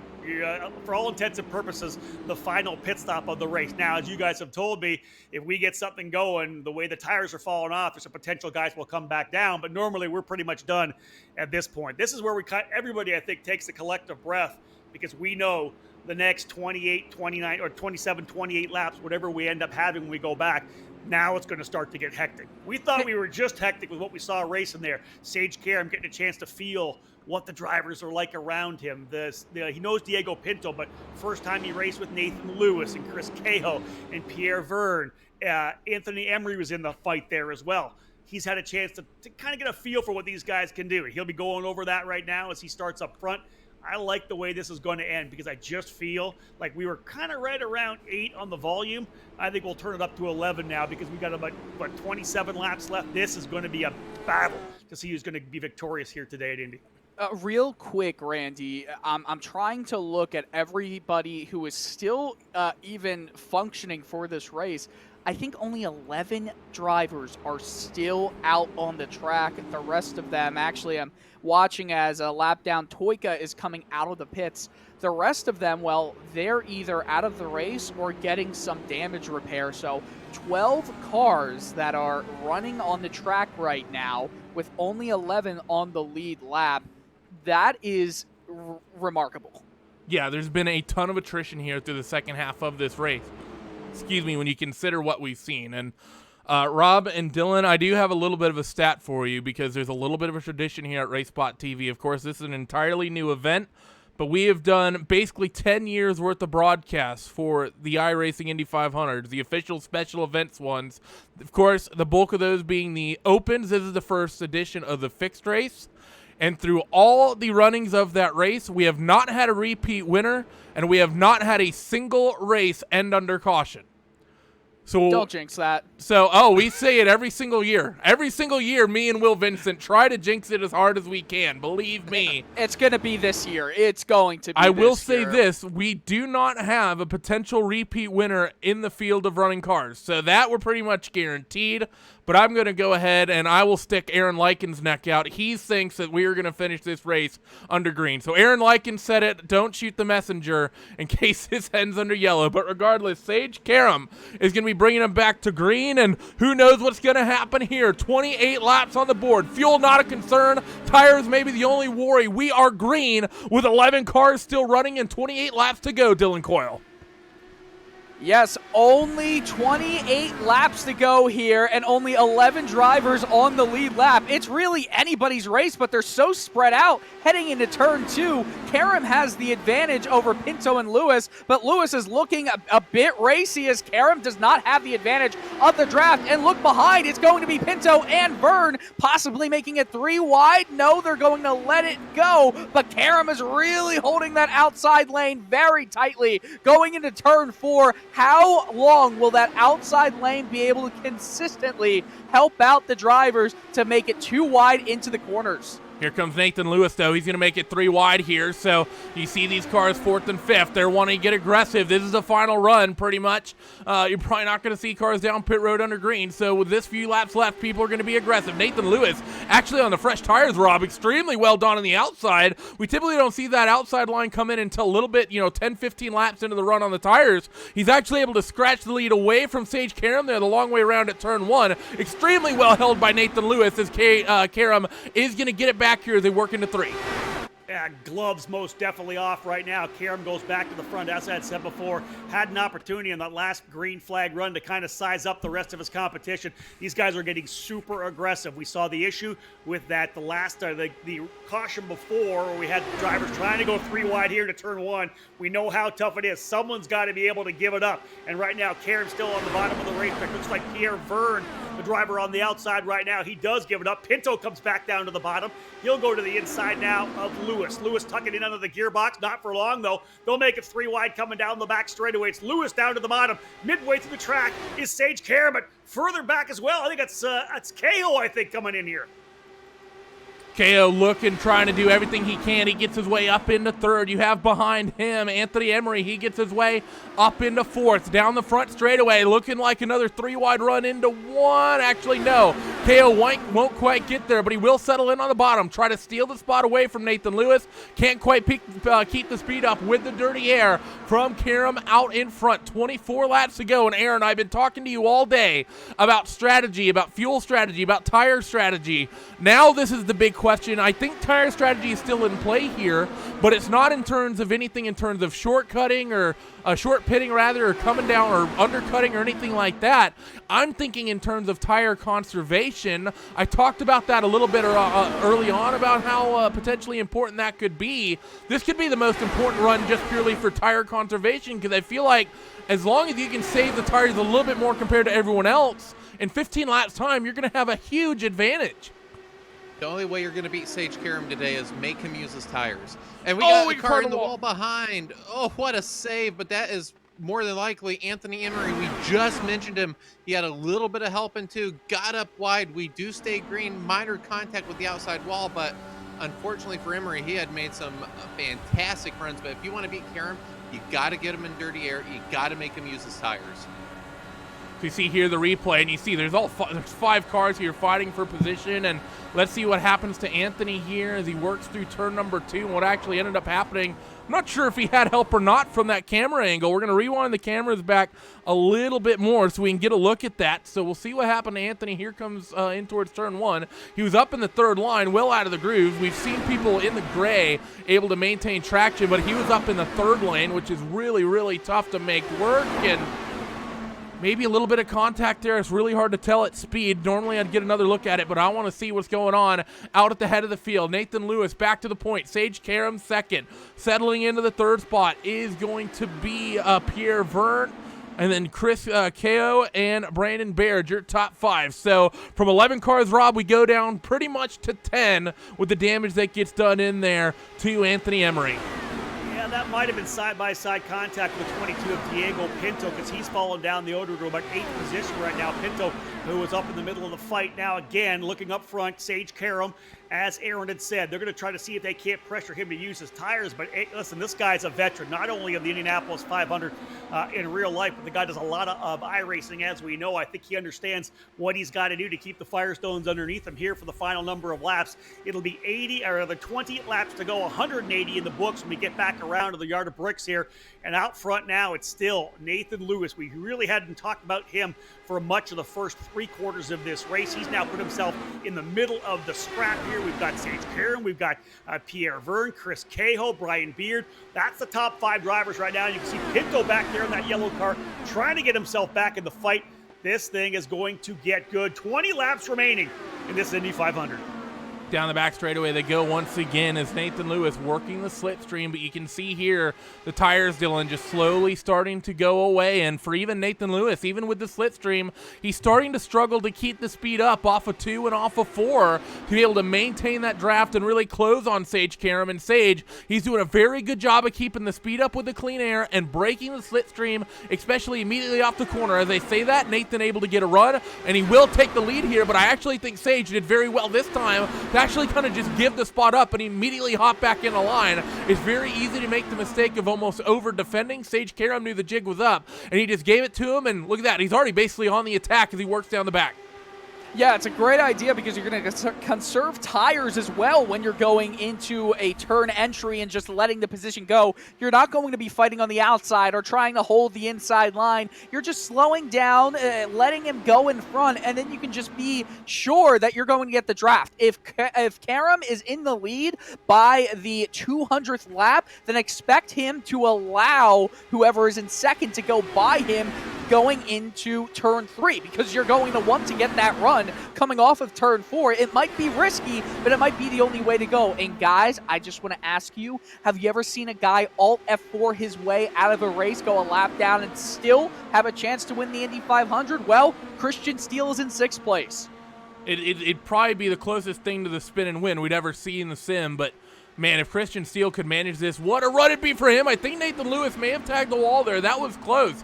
Going through turn 3. We'll have to see how that car manages about whether or not he caught it or not. They work off of turn 4 and down the front straightaway for the 183rd time today, off into turn number 1. The whole field continuing to single file out. And Aaron, I'm going to come to you on this one. The fact that Christian Steele is up here inside of the top 5, very big. I've been saying his experience and touting him all day, and he's sort of been letting me down, but he's sort of finally delivering, getting his way up here toward the top 5, top 6. Right now he's fighting with Diogo Pinto to hold on to that 6th spot, but Christian is just, he seems to have just sort of plateaued here just outside of the top 5.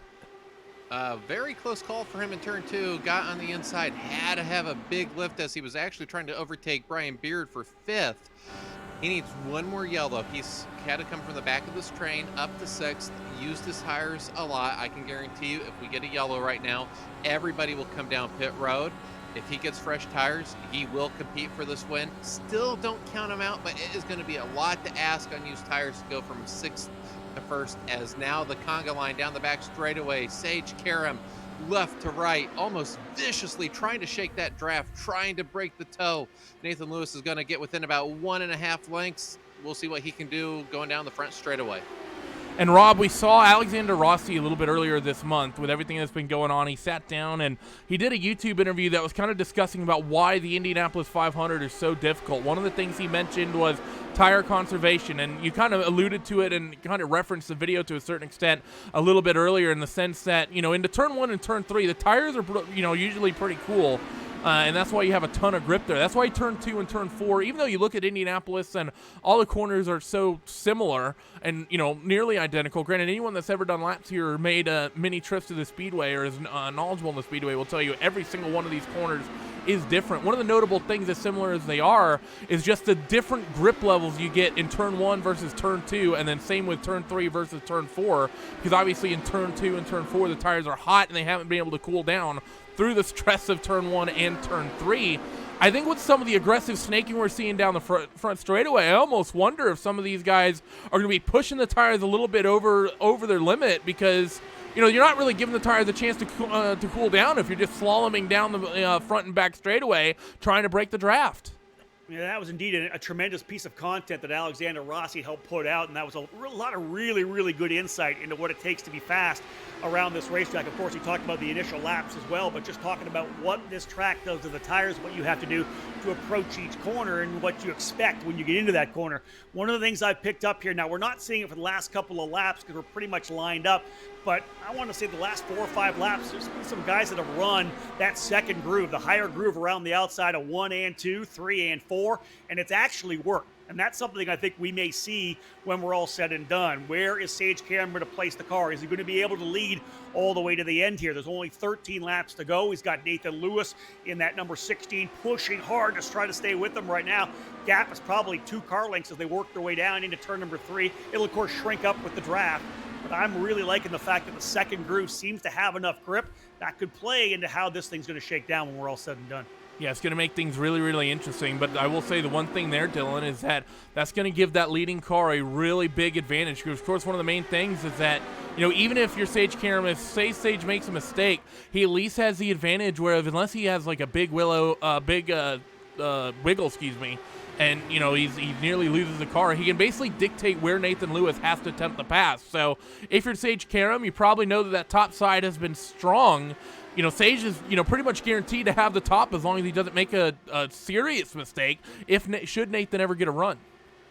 Yeah, well, your job as Sage Karam is to make your car as wide as possible. With that outside line not actually being that much of a deterrent for passing right now, you're going to want to maybe not glue the car to the inside line all the way if he is on your gearbox. But the TQ engineering driver of Nathan Lewis, he's still staying in there. I'm not sure if it's just him fading off because of the tires, but Karam is going very far away very quickly. This draft down the back straight is going to be so important. And don't forget that Pierre Verne is also starting to fall off a bit from Lewis. It has not been as chaotic as we might have thought. I think because we did lose Scott Speed in this race and a lot of other drivers, it has not helped one bit. Right now, we've only got 10 drivers within 4.5 seconds of that lead pack. Not even sure if there's a crash in the back, if a yellow would even be thrown at this point, because who would it really affect?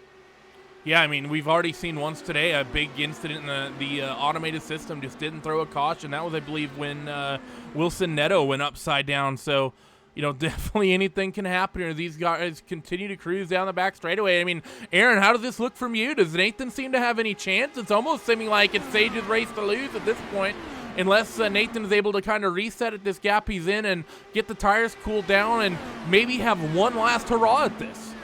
I think you're right. It is definitely Karam's race to lose. He's once again going to shake the draft down the straightaway. For Nathan Lewis, each lap it's going to become harder and harder and harder to make that pass. It's going to be harder just to get up to the rear wing of Karam, to put pressure on him, to maybe make him miss his marks just a little bit. But think about, if you're Nathan Lewis right now, this is the first Fixed Indy 500 official race. He is racing an IndyCar veteran for the win. What a time to be Nathan Lewis right now. It's not very often that you get a chance to duel a driver that has real-world experience. All the eyes of IndyCar drivers on iRacing right now are on this race. The pressure is absolutely immense as we come to 8 to go. And the other thing here, Aaron, is that what do you even do if you get a caution? Because, caution's going to take 4 laps off the board, more than likely, maybe even 5. So, I mean, what even is the strategy there? Do you come down pit road or do you not? Do you risk old tires for 3 laps? I think most people would likely hit pit road. It'd obviously be a tire-only stop. I don't think anyone takes fuel because they want the car to be light. But, I mean, we're in this weird window where you might risk it if you're running, 8th, 9th on the racetrack right now. If you're Danny Calvo, I don't think you're ever taking tires should that be a thing. Yeah, I would agree with that. If you're 8th, 9th, you stay out, because if there's an immediate yellow, the race is going to be over.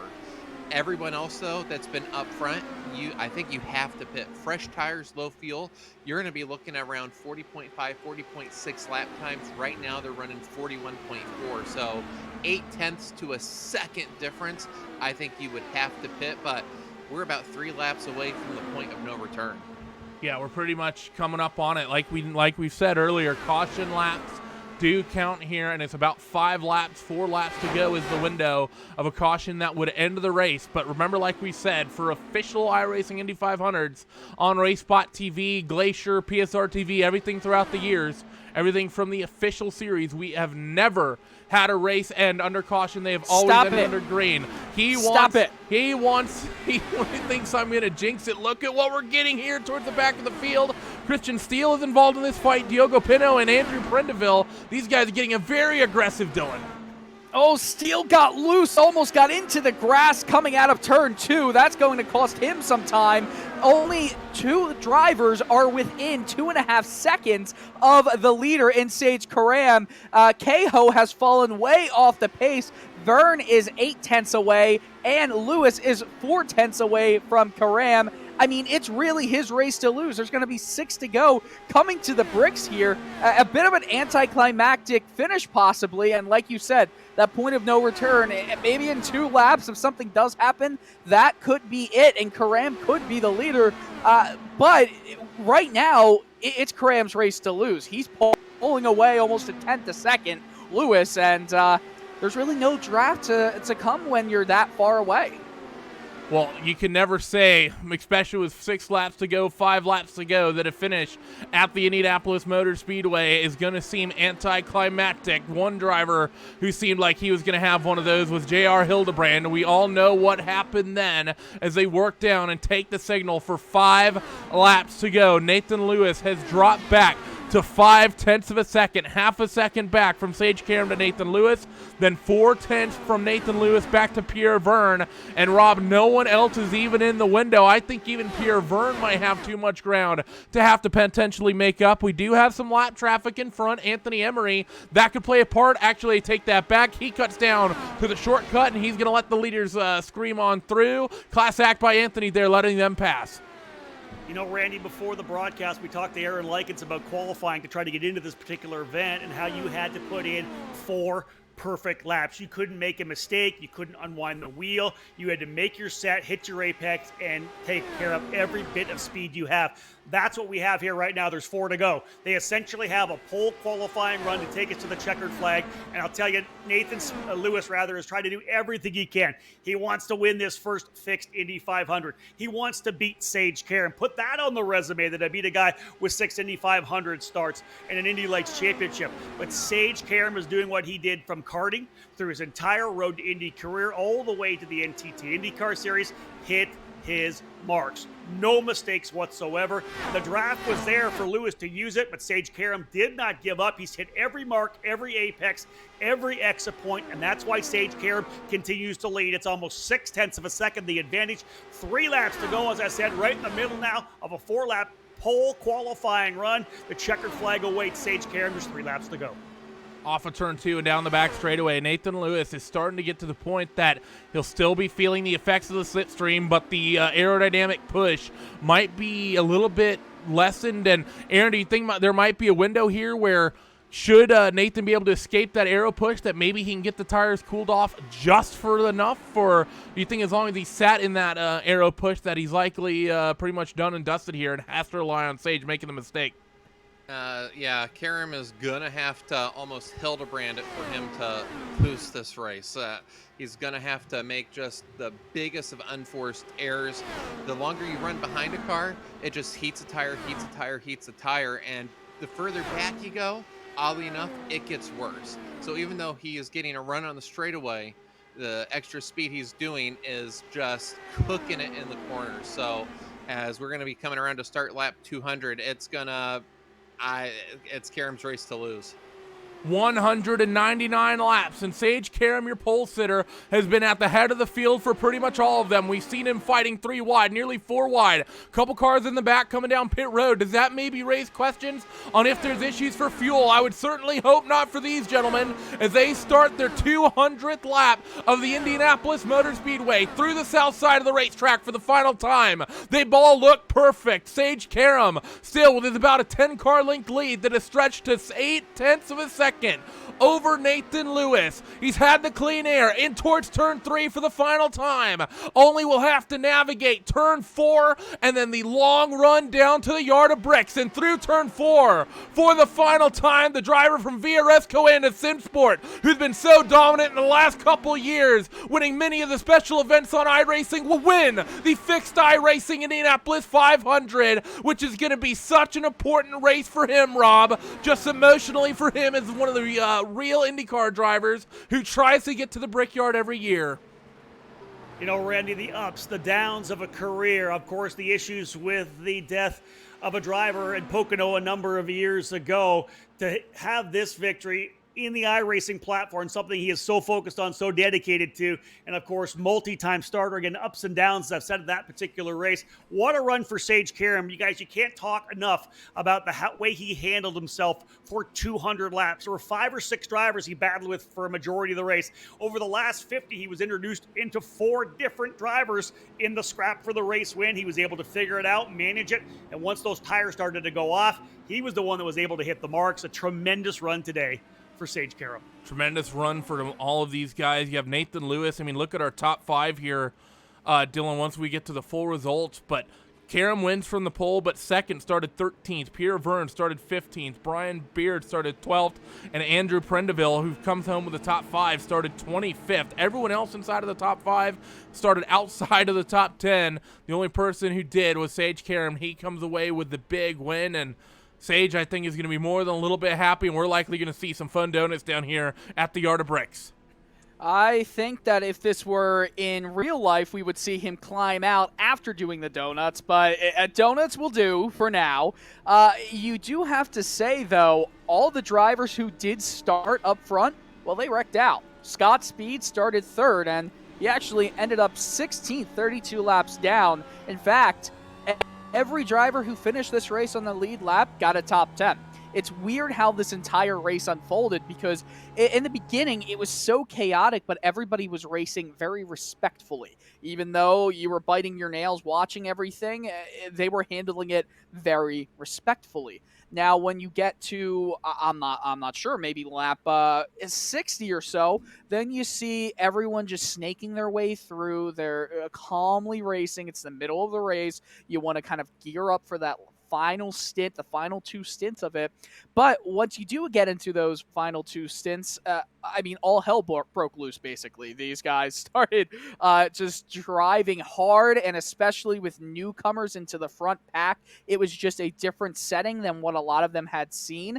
And Karam, there we go, said it right this time, Sage Karam was the one who was, hey, I said it right a lot more, and then I got, hey, listen, you want me to join the fight? I will, and Rob can be the only broadcaster of it. But anyway, with Karam being the only guy out of all the ones we were talking about, Trost, Speed, Goke, all of these guys, they got involved in incidents, whether it was or was not their fault. They didn't finish it, and to finish first, well, you must finish. That is definitely, I mean, it's the oldest adage of motorsport, and yeah, it is entirely correct.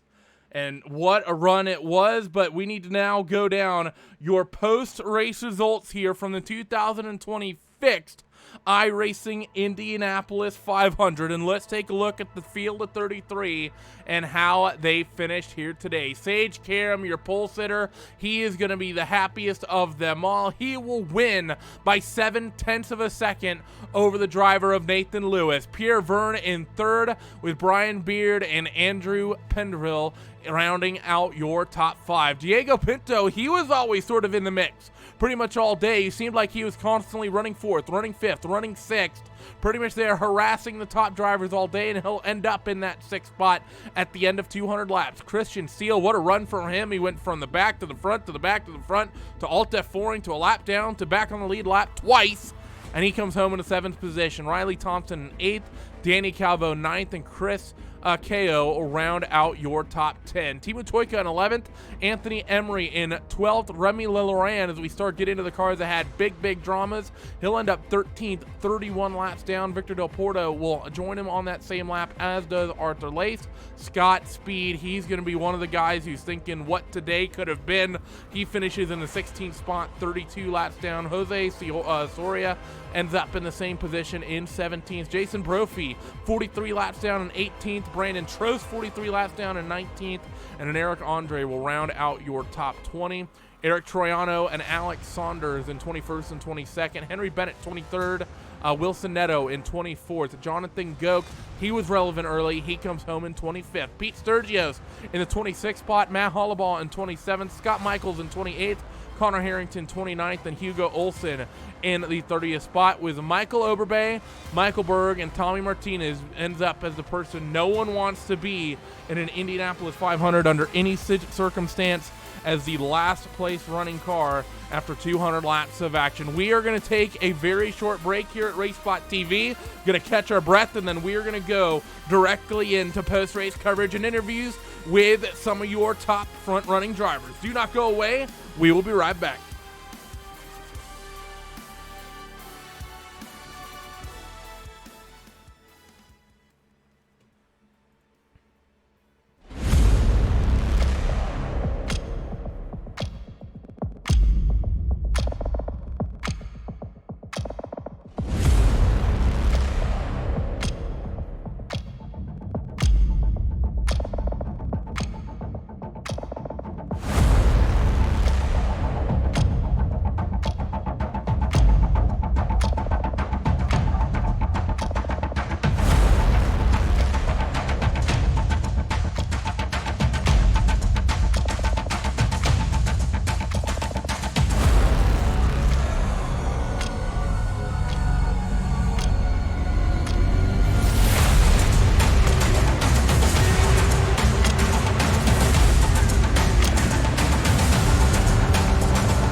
A ton of storylines to be taken away, I think, this year from the 2020 Fixed iRacing Indianapolis 500. But man, this was a great one, and we need to chat with the person who took it all after 200 laps, Sage Karam. Sage, you put on a fantastic show all day, started from the pole, and you pretty much were out front all day. I think the lowest we saw that car was around 10th after a bit of a weird pit stop cycle where you had some drivers down on towards pit road, or excuse me, chose not to come down pit road. But besides that, you were out front all day. Tell me about your day. That seems stressful.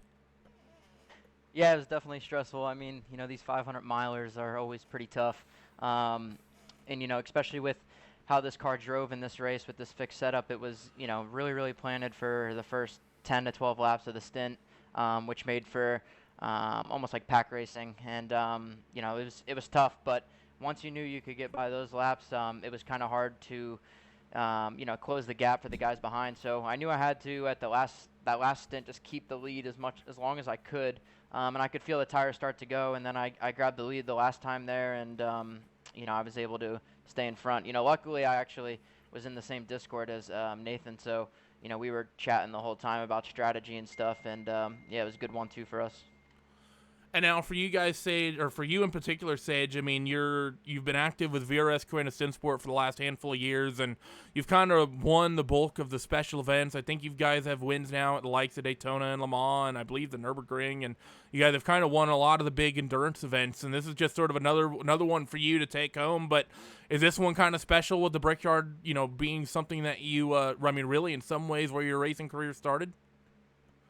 Yeah, I mean, obviously, Kawanda SimSport has helped me out a ton in my sim racing career, and it's great to be a part of that team and organization. Those guys, I learned so much from them every day, and I was just really happy because we've always talked about we've never had a win at Indy. They've won basically every other giant race on iRacing you could think of, but no one's ever really tackled Indy for them. So I'm happy we could add that one to the checklist, but.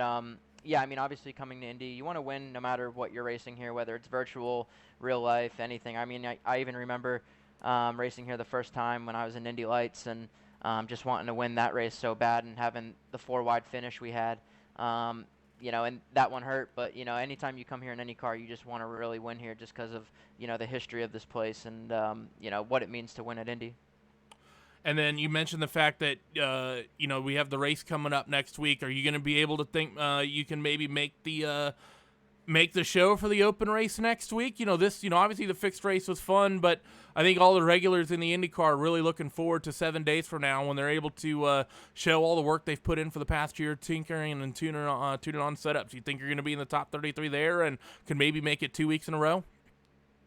It'll be tough. I might give it a go, but like you said, these guys have been tinkering with the setups for a while now, and I haven't even started on one. So, yeah, it would be quite tough, I think. I like the fixed stuff just because if I get beat, I want to get beat off of, somebody driving better than me or, off fuel strategy or something like that, But, if I can figure out a way of getting a good baseline set, that could be competitive, and maybe I can start with that and tweak it from there. Maybe I'll be at the open one, but we'll see. Right now I'm just going to relax, and because 500 miles is never easy in anything. Well, go ahead. Sorry to cut you off right there, Randy, but Sage first, congratulations. I do have a question regarding a point around 2/3 into the race. You're still at the front, but your other front runners are very different than what they were. How do you deal with trying to find a new rhythm with a lot of new guys up in first place, second, third, fourth, and so on? It was really tough. I think early in the race, there was a lot of the guys up front stayed there for a long time. So I kind of got comfortable knowing what you could do with certain guys, how close you could run with them. And, there were a couple guys that were scaring me a couple times, but, we managed to get through it. But, usually the guys that I thought were scaring me, weren't there at the end. So, I tried to just keep it clean as much as I could, but I never wanted to fall back, further than fourth. I just feel like once you got further than that, the dirty air became too too aggressive. So I've always wanted to stay up 4. So even I had to make some aggressive moves to keep it up there. And I'm sure I, made some people unhappy with some moves. But, that's what you get when you get these pack racing kind of deals. And especially when the car falls off towards the end of the stint, you got to stay up there and do whatever you can. So, obviously you guys couldn't hear game chat, but there was some good game chat, communications going on, that's for sure. I guess by good game chat communications, you mean things we can't put on air, but that's fine. But congratulations. One Pennsylvanian to another. You made the state proud today. Yeah, thanks. Just want to thank everybody at Kawanda, VRS, and then all my personal sponsors, Wix, Jax, Dry and Reinbold, ISMI Springs. And then also just big shout out to all the Lionheart guys that took place in this. I think we finished 1st, 2nd, and 4th. So congrats to all those guys. So there he was, the big race winner today, Mr. Sage Karam, and hopefully, I'll be honest, I really want to see him in the open race next week. I think that would be a ton of fun. But next interview up in line, let's hand it to, let's see, Dylan got involved with that one. Rob Howden, you're stood by with Nathan Lewis, runner-up today. Hey, Nathan, congratulations first and foremost. You bided your time to the middle of that race, but man, you inserted yourself into the fight, took the gloves off, and went at it at the end. Can you walk us through those last maybe 20 laps where you're battling with Sage Karam, a professional driver, a guy with lots of time at Indy, and you guys were going wheel to wheel? That was a lot of fun to watch. Yeah, it was pretty fun, At one point, I didn't even think I was going to even be in that position with how my race was going, but then I got up there with that beautiful call of strategy I did with Brian there. Lionheart, then we were battling, and the good thing it's helped us, I guess, with Sage, is I was working with Sage in the Lionheart Discord, so we're able to keep each other, try to get 1-2 for us. Obviously, one of the key things, you were putting a lot of pressure on. You guys were kind of going back and forth. You led for a time. It was a lot of really kind of anxious racing.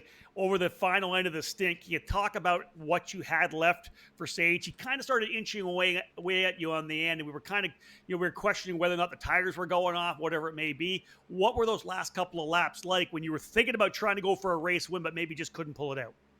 Well, I knew. I think it was about like 6-7 to go. I started losing Sage. I knew the tires were going because they were I was pushing a little bit more, and I knew I just couldn't get to them because you get to that point where you're 5-6 tenths back. There's no way catching no matter what. So it's like just one of those things where I got stuck in between. Obviously, a 200 lapper here at the Indianapolis Motor Speedway. It's very tough mentally to focus for that amount of time. Can you talk about how you were near the end? Because it's, if you're going that kind of distance, you got to draw on something at the end, do you not, to try to get this race win? You've been pushing hard. You've been trying to be patient, but it's a long day for you to stay focused. Can you talk a little bit? Let me ask you, what kind of mindset were you at the end? How much did you have to draw on thinking about all the strategy you were trying to put into play? Well, honestly, I think my mindset was really good because I wasn't expecting to be in that position, so it's I decided it brought motivation to try to get that win, because once that caution came out where we were able to stay top 5, I knew I had a chance of winning it. And then right there it was just Sage just had a little bit, he had the clean air at the end. If I did the slipstream and I got ahead of him, it could have been a different way, but it ended up being because of tires. But hey, it was a fun race. I didn't expect to be there, so I was happy that I ended up P2, clean car, which is another thing. I honestly wasn't even going to do this race until you guys announced you were broadcasting it, so I'm like, oh. So I had to put all the effort in queuing yesterday and the day before. Well, listen, we're glad we had you here, man, because you helped put on a huge show. Are we going to see you next week potentially for the open race as well? I'm going to try, that's for sure. My team owner, Mike, who else does the setups, we're going to try to get in. It's going to be a harder fight, but I hope I can make it as well. Well, listen, Nathan, we hope to see you there. Bottom line is you've got this one on the resume. Tremendous run for you today here at IMS. Congratulations on P2. Thank you. So there he was, our pair of interviews for today. And man, first things first, this has just been such a fantastic race. Dylan and Rob, this is the first time you guys have joined us for one of these sim races. One of these big, long sim races. I know, Rob, you've done some of the classic IndyCar stuff, and Dylan, you've been starting to get into the mix with sort of almost everything a little bit as well. And Dylan, actually, Rob, I'll come to you first with your experience. How is this for you, seeing a Sim 500 kind of run all the way through and being a part of it? Well, it's interesting, Randy. When you guys asked me to come here, I felt privileged to be part of the action. This is great. Of course, I've done 4 500s with the Pennzoil IndyCar Radio Network on Pit Lane. First time for me, actually, for a 500 to be able to actually call the on-track action, which was exciting.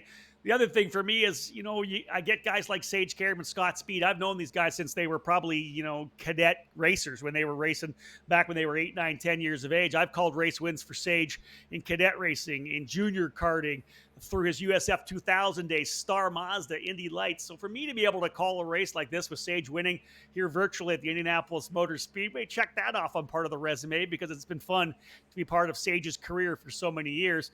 For me, though, again, like I said, an opportunity to be able to do the race call, that was fun. The way the strategy came played was amazing. I'll tell you one thing for sure. When we do this for real in August, I want to have Aaron Likens running the numbers for me the entire time, because I need that, because, man, the wealth of knowledge, the pit calculations, everything that he was doing. My girlfriend Alicia Hodat was my spotter on pit lane. I want to have Aaron on my side, because that's the kind of information I want on pit lane. He did a tremendous job. But Randy, thank you so much for having me on. Great to work with Dylan, you, Aaron. It's been an absolute pleasure. Dylan? Oh, yeah. So this was the first time that I did get to join in on something like this to this scale, besides the 24 hours of Nordschleife, which was crazy because it was my second day officially doing Race Spot broadcasts. And Hugo actually messaged me for that one and said, hey, you want to jump on? I'm like, of course I want to jump on. Yeah, you got to throw your head right in there. Get thrown into the fire, I feel like, is the best way to get involved. And this was an awesome thing to do. I appreciate you guys being so kind and helping, just the entire broadcast. It was great. I thought our chemistry was top-notch. But I also would love to do things like this again. IndyCar is one of my the most well-known racing leagues in the world. I'm very well versed with just oval racing and American road racing as well. So, like Rob said, he has a lot more IndyCar radio experience than me. I have around 3 interviews worth of IndyCar radio experience. I'll take that to the bank, though. But I've got a lot more professional things in hockey specifically. So it's been a pleasure coming on to this race specifically, and I really, really hope I get to do more of this in both the virtual and real worlds again soon. Don't worry, I think it's something you'll be able to work yourself into over time, Dylan, so don't worry about that. Aaron, I'm coming to you last, and it's been a while since we've had you on one of these, but I want to talk specifically with you about, kind of the race today and going into next week. It's important to know, I think, for everybody, that there's almost nothing we can almost take away from today, because the, moving into the Open 500, of course, the setups are going to be entirely different. But even just beyond that, I mean, even if, just the fact that they'll have in-car tools that they can play with, weight jacker, roll bars, tire pressure adjustments on pit road, all the ill-handling situations they had today wouldn't have, probably existed if they had all those tools at their disposal. And, it's might be easy to say, next week will be just like today. I think we're going to be potentially seeing a very different race next week just based on all those factors. I think you're right. I think the one takeaway that we can compare is the tires. I think next week the tires will last a few, maybe several laps longer, but I think we will see that second half fall off. So I think we will see that battle for track position. It'll also be interesting to see how many of today's 33 starters get the, you want to say honor, but it's they're going to be fighting all week, putting in maybe 80 qualifying runs because they get unlimited attempts when the qualifying session is on, 1 attempt per hour. How many of today's starters will make it next week? Big storyline. If Sage Karam can make the top 33, he won the inaugural Fixed 500. Can he be the first driver to do the double? He's the only eligible driver.